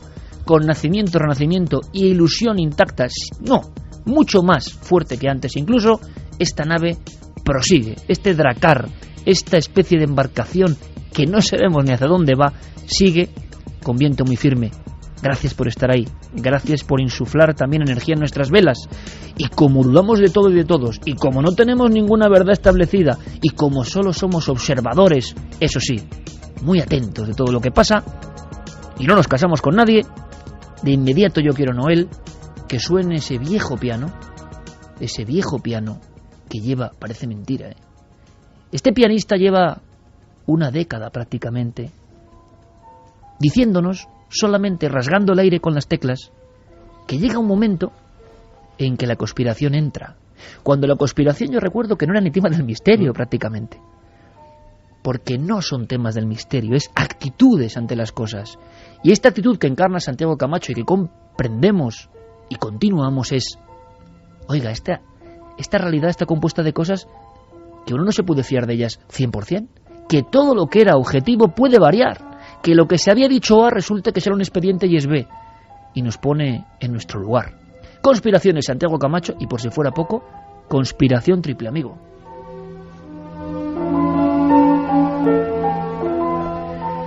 Pues sí, hoy vamos a ampliar el formato y en vez de una vamos a hablar de tres. Y es que la semana ha venido, esta vez casi es un formato noticiero, porque la semana ha venido tan cargada de noticias que tienen que ver con el mundo del oculto humano, no sobrenatural, con el mundo de la conspiración, con el mundo de las cosas secretas, que bueno, hemos tenido que seleccionar tres noticias, ¿qué noticias son?, que han sucedido a lo largo de esta semana. La primera de ellas tiene que ver con algo que ocurrió hace ni más ni menos que 70 años. Esta semana se cumplirán esos 70 años. El 7 de diciembre de 1941 fue uno de esos días, pues como el 11S, como tantos otros, que cambiaron para siempre el curso de la humanidad. Aquel 7 de diciembre de 1941 tenía un sonido que podíamos resumir así. Ayer, 7 de diciembre de 1941. Una fecha que recordaremos con infamia, los Estados Unidos de América fueron repentina y deliberadamente atacados por fuerzas navales y aéreas del Imperio de Japón. Es evidente que la planificación del ataque comenzó hace muchas semanas. Por eso, aunque nos cueste mucho tiempo el superar esta premeditada invasión, el pueblo americano, utilizando justificadamente su poderío, conseguirá al final la victoria absoluta.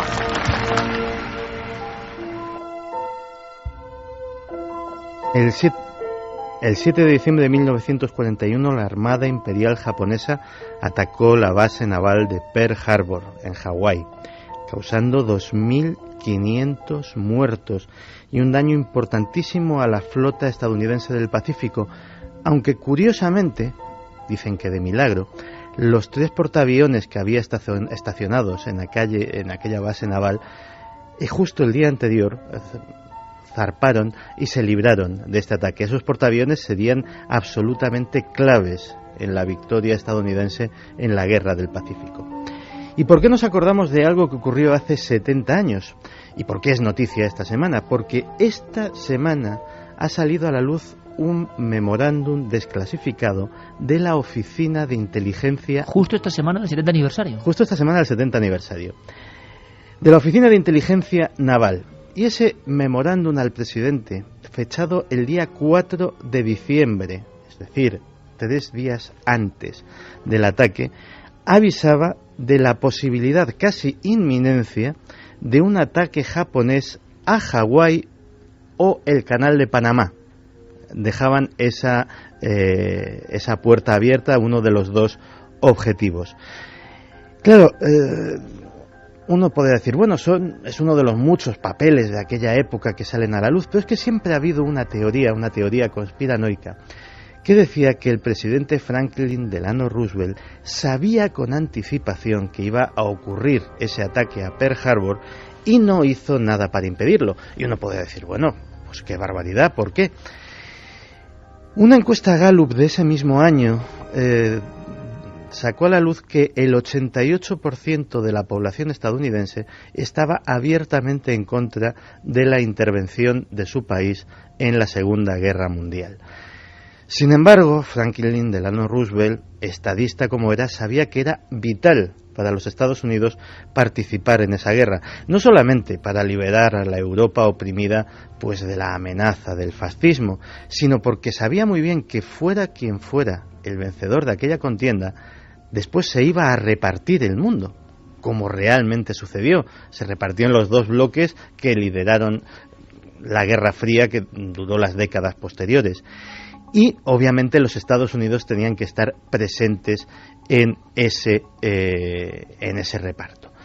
Así que se hizo una diplomacia muy agresiva, realmente agresiva, hacia el imperio japonés, con embargos comerciales, con corte a sus suministros de petróleo, etcétera, etcétera. Y lo cierto es que parecía, por parte de los analistas, que ese ataque iba a ser casi inevitable. Pero, aparte de este memorándum que tenemos actualmente, sabemos que, y eso lo sabe, es conocimiento historiográfico absolutamente al margen de las teorías conspiranoicas, es algo conocido, el día 6 de diciembre de 1941 se le entregó a Franklin Delano Roosevelt un mensaje codificado del código diplomático japonés, lo que se llamaba el Código Púrpura. Los criptógrafos de la inteligencia estadounidense habían descifrado esos mensajes. Era el mensaje que se llamaba del viento ejecutor y decía textualmente: Higashi no kaze ame, o lo que es lo mismo, viento del este, lluvia. Sabían perfectamente, y de hecho se cuenta y cuentan testigos presenciales de cuando Franklin Delano Roosevelt leyó ese mensaje, dijo, esto significa guerra, porque esa era la clave con la que se iba a anunciar. No se avisó a la base aérea de Pearl Harbor. Eso sí, se dio orden de que los portaaviones, esas piezas claves, zarparan inmediatamente, como así fue. De hecho, un agente doble británico llamado Duško Popov, que se dedicaba a filtrar información de Alemania, descubrió en Berlín, a través de los diplomáticos japoneses, también el ataque e intentó desesperadamente, a través de sus contactos en Londres, advertir a Washington. Las advertencias de Duško Popov también fueron desoídas. Pero es que incluso la Marina australiana avistó a la flota nipona dirigiéndose hacia la zona de ataque y avisó al alto mando americano, cosa que tampoco sucedió. Pero suena terrible, ¿no? Suena terrible. Suena como las conspiraciones que han comentado con otros grandes ataques de la historia. El 11S, sin ir más lejos, los conspiranoicos, repito, han argumentado que desgraciadamente en la historia de la humanidad, muchos de los casus belli que han llevado a grandes guerras, incluso la propia Segunda Guerra Mundial, los alemanes invaden Polonia con un presunto ataque de las fuerzas polacas a un puesto fronterizo alemán. Y ese es el pretexto que teóricamente utilizan para invadir Polonia.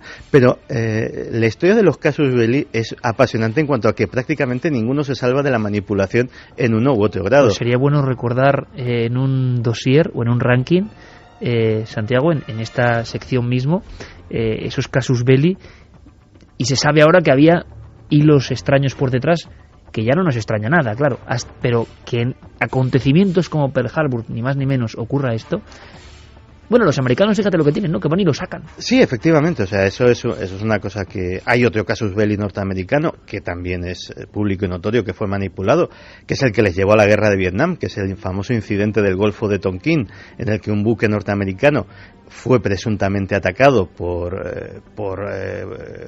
patrulleras vietnamitas. Y con el paso de los años hubo que confesar que el famoso buque se encontraba a cientos de kilómetros de la posición en la que presuntamente había sido atacado. Pues pensemos en las decenas de miles de vidas estadounidenses que se llevó a aquella guerra por un incidente que no ocurrió jamás. Así que bueno, parece ser que vamos sabiendo poco a poco un poquito más de la historia oculta del siglo XX. Y nuestra siguiente noticia nos llevará a la historia oculta de este siglo, del XXI. 3:31, conectamos esta historia antigua, papeles sobre Pearl Harbor, ni más ni menos, un icono del siglo XX, y creo que es una historia que tiene que ver con la hora. Segunda noticia, casi en un flash, y misiles. Pues sí, porque fíjate que no hemos tratado veces aquí de arqueólogos aficionados que a través de Google Earth han encontrado pues yacimientos de los que nadie sabía absolutamente nada. Pues bien, estudiantes de la Universidad de Georgetown en Washington, dirigidos por Philip Carver, un exfuncionario del Departamento de Defensa estadounidense, analista de inteligencia y con una amplia experiencia en el tema, han descubierto que el arsenal nuclear de China, en vez de las de 80 a 400 cabezas nucleares que estimaban los expertos hasta ahora, podía ascender a, agárrate a la mesa, más de 3.000. Y eso imagino que les ha puesto los pelos de punta. Pues ahora mismo la información es muy controvertida. Resulta que en 2008 hubo un tremendo terremoto en la provincia de Sichuan. Y ese terremoto, y eso se pudo saber gracias a las imágenes de la prensa local y también de las de Google Earth, hizo que se derrumbasen una serie de túneles de los que no se sabía absolutamente nada. Esos túneles formaban parte de lo que se denomina la Gran Muralla Secreta. Como hay una gran muralla china en la superficie... La muralla oculta. Hay una muralla oculta.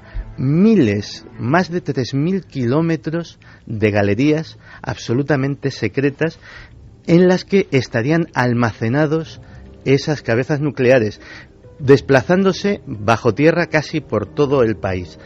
Y bueno, todo esto analizando desde documentos oficiales del segundo cuerpo de artillería chino hasta estas imágenes. Estos estudiantes, en un trabajo que les ha llevado desde 2008 hasta ahora, pues han sacado esta conclusión y están a punto de dar su informe al legislativo estadounidense para que sea analizado. 3.000 cabezas con esa potencia que podrían generar en destrucción, ¿qué, Santiago? Muchísimo, o sea, pensemos, 3.000 cabezas. El potencial norteamericano está cifrado en unas 5.000 cabezas nucleares.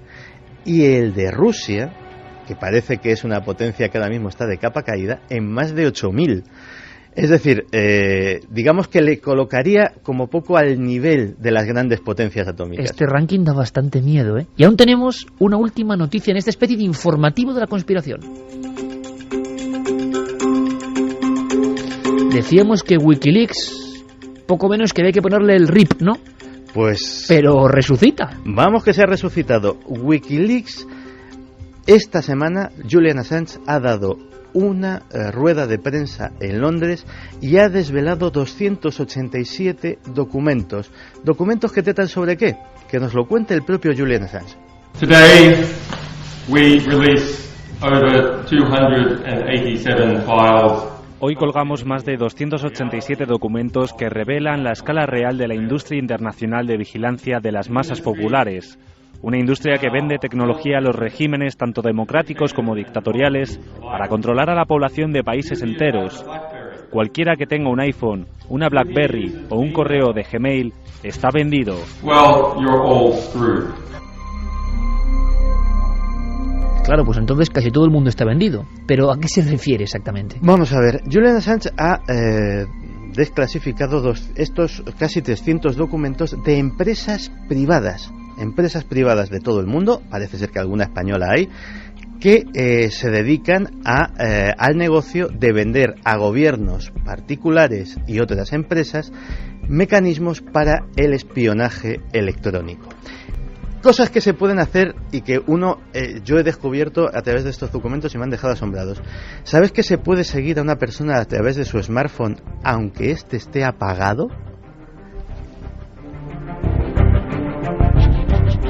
O sea, acabo de decir a Noel que suba música, porque esto sí que da miedo. ¿Cómo que? Pues parece ser que hay una empresa que tiene esta tecnología y que su capacidad para hacerlo está publicitada en estos papeles. Pero hay una cosa que de hecho puede afectar incluso hasta los procesos judiciales.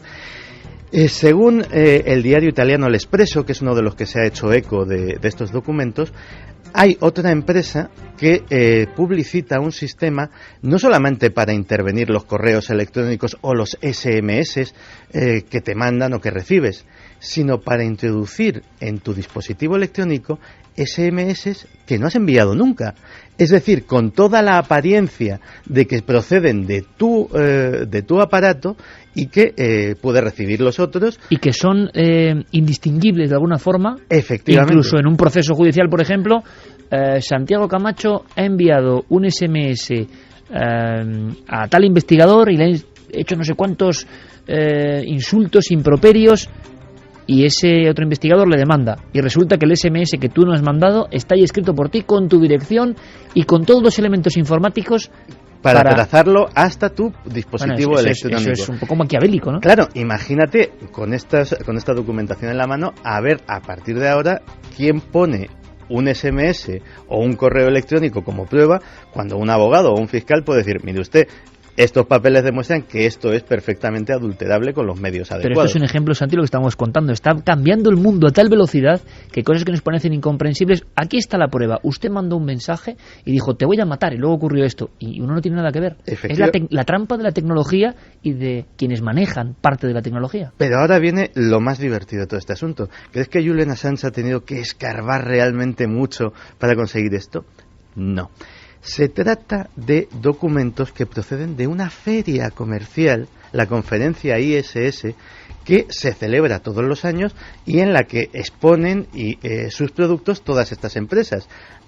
Un miembro de Wikileaks sencillamente ha ido cogiendo información, folletitos de cada stand, básicamente, stands y ferias a las que se accede de una forma muy restringida y gente muy especial. No se trata de una feria abierta completamente al público, sino que son profesionales de ese extraño campo del espionaje electrónico, ¿no? Y sencillamente eso que está reducido a un grupo de iniciados lo ha puesto a disposición absolutamente de todo el mundo. Así que nada, el pasado 24 de octubre dábamos por difunto a Wikileaks, entre otras cosas porque empresas como Visa, Mastercard, PayPal, Western Union y Bank of America le habían cortado definitivamente los fondos, pero no estaba muerto, no sé si estaba de parranda como dice la canción, pero desde luego Julian Assange ha anunciado más revelaciones en los próximos días y meses. Es un enfermo con mala salud de hierro, parece. Por cierto, Santi, una cosa más. ¿Estamos en temporada de cosecha de círculos? Estaríamos en la zona austral, es decir, siempre suele ser en primavera. Donde hay mayor cosecha, que suele ser en Reino Unido, por tradición, y también en Estados Unidos últimamente, pues ahora mismo estamos de vacas flacas, pero en la zona austral, evidentemente, pues debemos de estar ahora mismo en el momento álgido. Muy de conspiración. ¿Hay algo más aparte de bromistas? ¿Hay algo más aparte de campañas publicitarias? ¿Hay algo más que ancianos ociosos? ¿Hay algo que tenga que ver con el misterio? ¿Hay un mensaje? Hay quien decía que había mensajes de Gaia directamente, pero México no me parece una tierra a mí muy dada a los círculos de las cosechas. Sin embargo, estos días, esta semana, era portada de los principales periódicos. ¿Queréis saber qué ha pasado en México? Crónica, y además muy completa, con todos los datos, desde Guadalajara, México, nuestro compañero Javier Sierra. Hacía años que en la prensa mexicana no podíamos leer noticias importantísimas relacionadas con el misterio, por lo menos muy destacadas. Pero esto cambió esta semana pasada, cuando el diario Reforma, en su edición del sábado 26 de noviembre, publicaba a 3 columnas una noticia cuyo titular ya incitaba a la lectura. buscan una aeronave y descubren un enigma. Lo que sucedió fue que el pasado 17 de noviembre, jueves, en la frontera entre el Estado de México e Hidalgo, en un lugar llamado Hueypoxtla, la Policía Federal y Municipal se encontraban buscando un helicóptero militar desaparecido cuando sobrevolaron unas extrañas formaciones circulares en un campo de avena cerca de la autopista Arco Norte de este país. Lo llamativo del asunto es que los militares realizaron fotografías de estas formaciones. Se trata de 6 figuras de unos 20 metros más o menos de diámetro, que muestran las imágenes de un sol, una media luna, 3 círculos y una especie de cometa a punto de chocar contra esas otras. Los habitantes del ejido Casablanca, que es una finca cercana a estos campos de avena seca donde han aparecido las formaciones, aseguraron tanto a este periódico, al Reforma, como a otros medios de comunicación que se han venido haciendo eco de esta noticia en el país mexicano, que habían estado viendo luces extrañas durante las semanas anteriores en el entorno de la muy cercana subestación eléctrica de La Esperanza. El caso es polémico porque ya hace unos meses, el 19 de marzo, en un lugar muy cercano, a apenas 3 kilómetros de ahí, en otros campos de avena, en un paraje conocido como La Vega, aparecieron 5 círculos más, círculos sencillos, pero que parece que presagiaban lo que en este momento está sucediendo. Las polémicas más domésticas tienen que ver también con el dueño de la finca, que quiso cobrar a los medios de comunicación en estos días hasta 2.500 pesos, más o menos unos 140 euros de permiso para filmar o fotografiar la zona, y amenazaba, ayer todavía no se sabía el desenlace, amenazaba con pasar el tractor por encima de los círculos si no pagaban la tarifa, ya que los curiosos, decía él, estaban entrando en una propiedad privada y corrían el riesgo de arruinar su terreno. Y esa es la situación. Medios de comunicación importantes hablando de enigmas, llevando los círculos a sus cubiertas y sobre todo refiriéndose, como no, a los precedentes europeos de este fenómeno. Será cuestión de tiempo saber si la epidemia de círculos que vivimos hace algunos años en la vieja Europa, especialmente en el Reino Unido, va a tener ahora un eco, un rebrote en tierras americanas. Un abrazo, saludos desde Guadalajara, México. Milenio 3. Detrás del misterio. En busca de una respuesta. Cadena SER.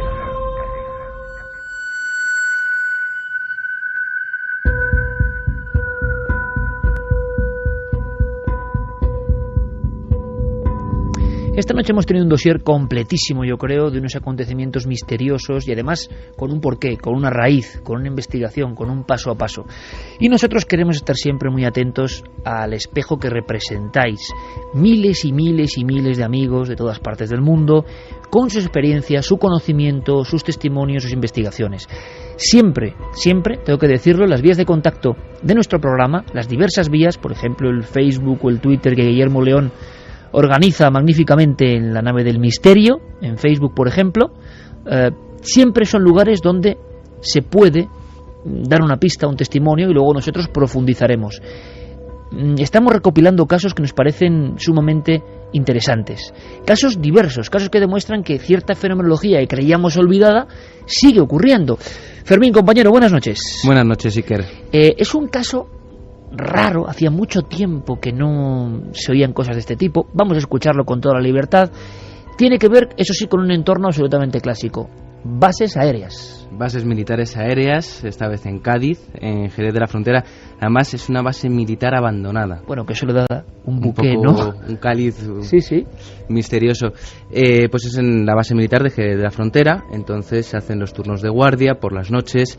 En esta ocasión nos hacen los de la base militar de Morón. Y va pues Isaac, nuestro oyente, con un compañero. O sea que es un lugar, Fermín, donde no hay actividad militar, donde imaginamos un montón de estructuras, de barracones, que le da un aspecto, y sí que hay representantes de Morón que vigilan las instalaciones, digamos. Claro, porque eso es obligatorio, ¿no? Toda base militar tiene que estar vigilada por los propios militares. Entonces va Isaac con su compañero una noche más. Isaac nos contaba que estaba cansado, que acababa de entrar de guardia por la noche, entonces iba cabizbajo, mirando hacia el suelo, y de repente su compañero le llama la atención y dice: ¿has visto eso? Un destello de luz muy fuerte. Isaac no le da importancia, mira para arriba y de repente ve otro. Entonces ya sí que se quedan impactados, que puede ser, y salen corriendo hacia lo que ellos creen que es la zona de donde vienen. ¿Ven una especie de esfera? Destello de luz. Ajá. Lo define como destello de luz. Entonces se van hacia el muro, los aproximan lo más posible y ya sí que ven de dónde procede. Y llega un destello de luz mucho más grande. Si quieres, escuchamos cómo lo relata Isaac. Vimos como otro destello, ya pero con su origen. Ya lo que vimos es de una nada, o sea, están mirando al firmamento, mirar al firmamento y de pronto como una esfera de luz blanca potentísima, cada vez más inmensa, inunda todo en esa misma luz blanca. Nos quedamos, compañero y yo, alucinados y volvimos a ver otra vez la luz, pero ya en otra posición. Y bueno, y ya nos quedamos así, dijimos este compañero y yo que íbamos a hacer, que si lo íbamos a comentar cuerpo de guardia, como estábamos militares, tú sabes. La verdad que cuando miramos la hora, pues había pasado 2 horas más del relevo nuestro. Ven esa luz o esos destellos cada vez más intensos en diferentes posiciones, yo no sé si como rodeándoles o no, y de pronto son conscientes de que les faltan, que es un caso, ¿verdad, Santiago? Un caso típico de tiempo perdido. Ellos se dan cuenta de que han pasado 2 horas, pero de inmediato. Que han pasado 2 horas después de que hubieran tenido que regresar para hacer el cambio de turno. Ellos acababan de llegar a hacer el turno. O sea, han pasado muchas más horas, yo calculo que unas 6 horas. Y entonces, ¿y cómo lo explican? ¿Qué dicen? No recuerdan nada. No recuerdan nada. Nada. Ellos ven un destello de luz y al rato ven otro en otra posición. Y ese segundo destello, digamos que es como la vuelta. Posiblemente. Para ellos es un segundo. No notan diferencia de tiempo ni de espacio entre uno y otro destello. Y sin embargo, los relojes muestran que ha pasado todo ese tiempo. Que llegan tarde para dar el cambio de turno. Me terminaba de contar Isaac que cuando llega se lo cuentan a su jefe y dice, claro, ellos iban muy apurados de no nos va a creer nadie, esto es imposible, y el jefe no solo le cree, sino que por lo visto también es seguidor de estos temas y quedó también impactado con el relato. Es una historia que hace mucho tiempo, fíjate que, y sabemos que las bases aéreas son lugares muy especiales, llenos de historias. Estamos recopilando, Carlos Largo tenía, pero yo creo que apenas va a dar tiempo, otro remoce, otro retrato de cosas que se ven en estos lugares, pero tiene su sabor especial. Una base abandonada, provincia de Cádiz, y ellos no han logrado explicar nunca nada, ni han vuelto a ver por lo que parece ese extraño destello, porque además no hay un objeto, no hay una sombra misteriosa, simplemente es una señal, una luz, esa pérdida absoluta de conciencia y de tiempo, y otra luz como que te despierta, que no deja de ser un clásico en muchos casos de tiempos perdidos, ¿eh? Sí, de hecho, el estímulo 1 y el estímulo 2, ¿no? Efectivamente, y de hecho lo realmente notable es que el tiempo perdido es que no tienes la sensación hasta efectivamente... Hasta que alguien te lo confirma, ¿no? Y es una de las cosas que más desconcertados deja a los testigos. Lo que me ha llamado mucho la atención es que el superior haya sido tan comprensivo. Benevolente, ¿no? Sí, señor, pero desde luego ya por lo menos algo de pozo vamos dejando y hay cierta cultura de lo que es una experiencia de tiempo perdido, ¿no? Bueno, de todas formas seguiremos los datos, Fermín, y si hay más personas que han vivido fenómenos en esta base, por ejemplo, yo sí conocía historias de Morón de la Frontera concretas, algunas bastante clásicas, pero no esto de un destello y la pérdida de un tiempo. Son casos como que conectan con los misterios más viejos, los que muchas veces por pose incluso propios investigadores descartan, como que ya es otra época. No, siguen ocurriendo, y los testimonios como el de Isaac nos interesan muchísimo. Los testimonios de nuestros oyentes muchas veces van a ser la muestra de que lo imposible a veces sigue ocurriendo en nuestro breve país. Fermín, gracias por la crónica. Gracias, Iker. Vamos a hablar rápidamente porque nos quedamos sin tiempo, tenemos que escuchar vuestros mensajes, cómo ha quedado esa encuesta en torno a vuestro mundo y vuestra forma de escuchar nuestro programa, y vámonos, eso sí, con Internet, porque vemos que Internet está cambiando todo absolutamente, que Internet, por lo menos en la última comunicación con Carmen, ganaba ya en los votos al receptor, y aquí hemos hecho todos apuestas y esto es muy sorprendente, pero vamos a saber qué ha pasado esta semana en concreto en la red. Cronista Diego Marañón. Milenio Red. Toda la información digital del mundo del misterio. ¿Pudo William Shakespeare escribir obras como El mercader de Venecia sin haber salido de Inglaterra y sin tener contacto alguno con la cultura e historia de Italia? Y si a esto le añadimos que Shakespeare no fue nunca a la universidad y que no hay pruebas documentales de que asistiera siquiera a la escuela primaria de su ciudad natal. La teoría de la conspiración, salpimentada con recientes estrenos cinematográficos, está servida. Todos conocemos a William Shakespeare, el escritor más famoso de todos los tiempos. Pero ¿y si les dijera que Shakespeare jamás escribió una sola palabra? A lo largo de los años, algunos estudiosos han especulado con la posibilidad de que Francis Bacon, Christopher Marlowe o algún otro fuera el autor de las obras que se le atribuyen al genio de Stratford. En 2007, una serie de académicos y actores, capitaneados por Derek Jacobi y Mark Rylance, exdirector artístico del Globe Theatre, solemnizaron la firma de una declaración de duda razonable referida a la autoría de las obras atribuidas a William Shakespeare. Últimamente en la red, como no podía ser de otro modo, fluyen ríos de bits sobre este polémico asunto.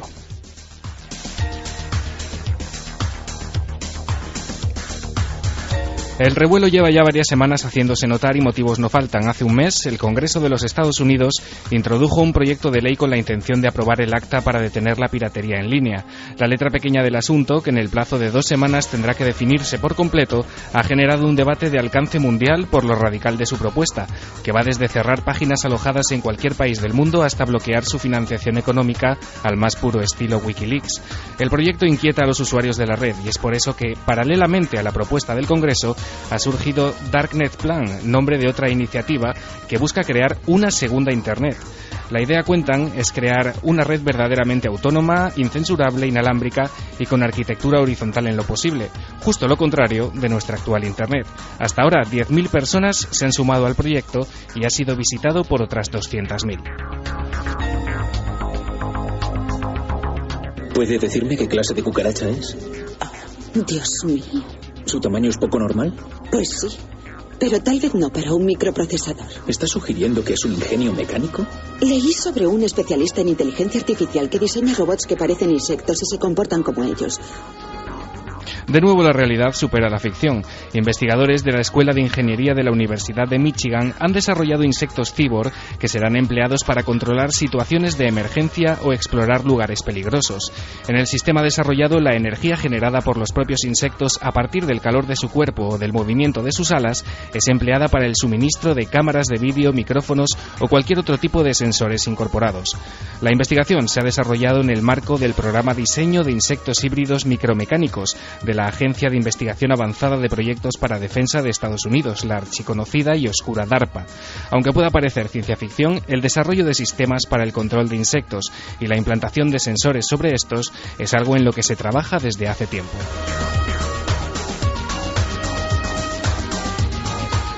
Y terminamos con una recomendación para los aficionados a la astronáutica. Se trata de Eureka, el blog del astrofísico y profesor de secundaria Daniel Marín.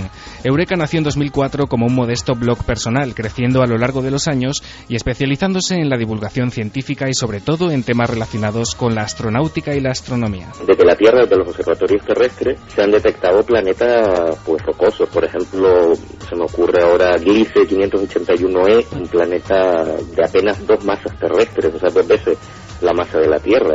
Su autor hace un exhaustivo seguimiento a todo lo que se mueve en ese mundo, con especial atención a la cosmonáutica rusa y a los proyectos de la NASA, sin olvidarse de la menos espectacular pero cercana Agencia Espacial Europea. Eureka es un espacio de divulgación muy especializado cuya clave, según cuenta su autor, está en consultar muchas fuentes de información y que sean las originales. Daniel Marín es también uno de los fundadores de la Yuri Esfera, una plataforma colectiva que pretende poner en contacto a todos aquellos interesados en recordar y homenajear a Yuri Gagarin, el primer cosmonauta en volar al espacio.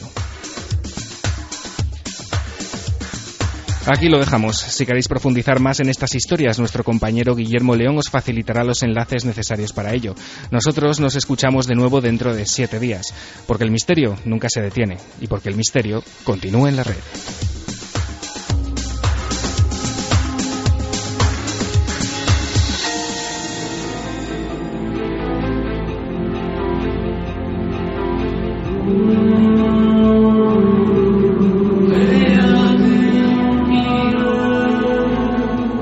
13:55. Estamos ya prácticamente en el último instante, el último suspiro. Conexión con esa biblioteca de los misterios, Carmen. Hola. Bueno, mira, pues ahora mismo se nos acaba de marchar la señal. No, ya vuelve no, rápidamente. Cuéntanos, aquí últimos mensajes. Con los últimos mensajes.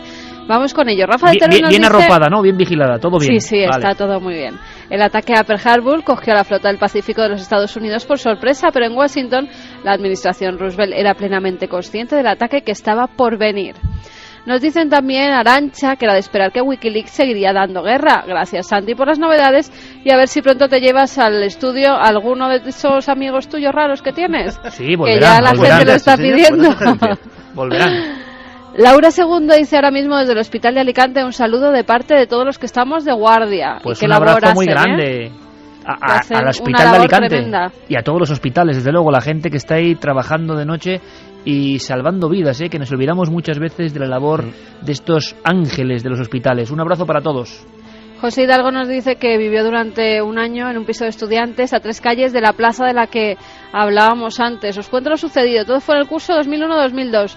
En dicho piso por las noches había un olor como a madera podrida. Un gato del barrio que dejamos entrar en el piso se bufaba hacia el pasillo sin haber absolutamente nadie. Los vecinos nos decían que ni hiciéramos ruido por las noches y cosas que ellos, al contrario, que no hacían. Y un fin de semana, al dejar el piso vacío, nos encontramos varios cajones y armarios abiertos de las zonas comunes, cosa que echamos la culpa al casero, que habría ido a buscar algo. No le dieron importancia, pero dice que ahora, con todo lo que hemos contado, pues que lo ha relacionado. Miguel desde Alicante dice que hace unos años se dio la noticia de que en Jaén se iba a hacer un estudio para ver si había relación entre los olivos y el gran número de suicidios que se dan en la provincia.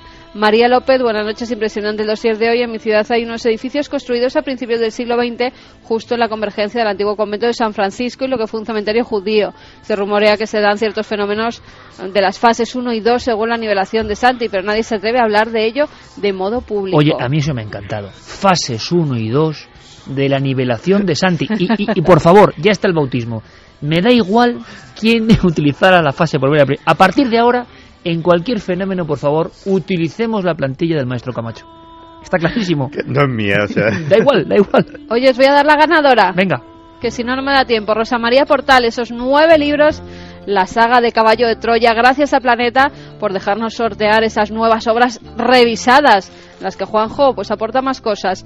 Rosa María Portal, que nos decía... Y la semana que viene seguiremos con la encuesta, porque es importante, queremos conoceros. Ha sido un placer. Carlos Largo, Noel Calero, Fermín Agustí, Javier Pérez Campos, compañero, un abrazo. Un abrazo. Santi, un abrazo. Un abrazo grande. Y preparando muchísimas cosas. Y Carmen, un abrazo, te dejo ahí a buen recaudo con 2 buenos guardianes. Bueno, ahora nos vemos. Un abrazo muy fuerte. Y que solo dar un poquito de alegría a Manuel Páez, que el viernes pasado se murió su perrita. Pues venga. Ya saben, regalo de Navidad para este año, otra perrita. Que están venga a abandonar perros, es verdad, pobrecitos, hay que echar un cable en estas fechas tan complicadas, todo el mundo.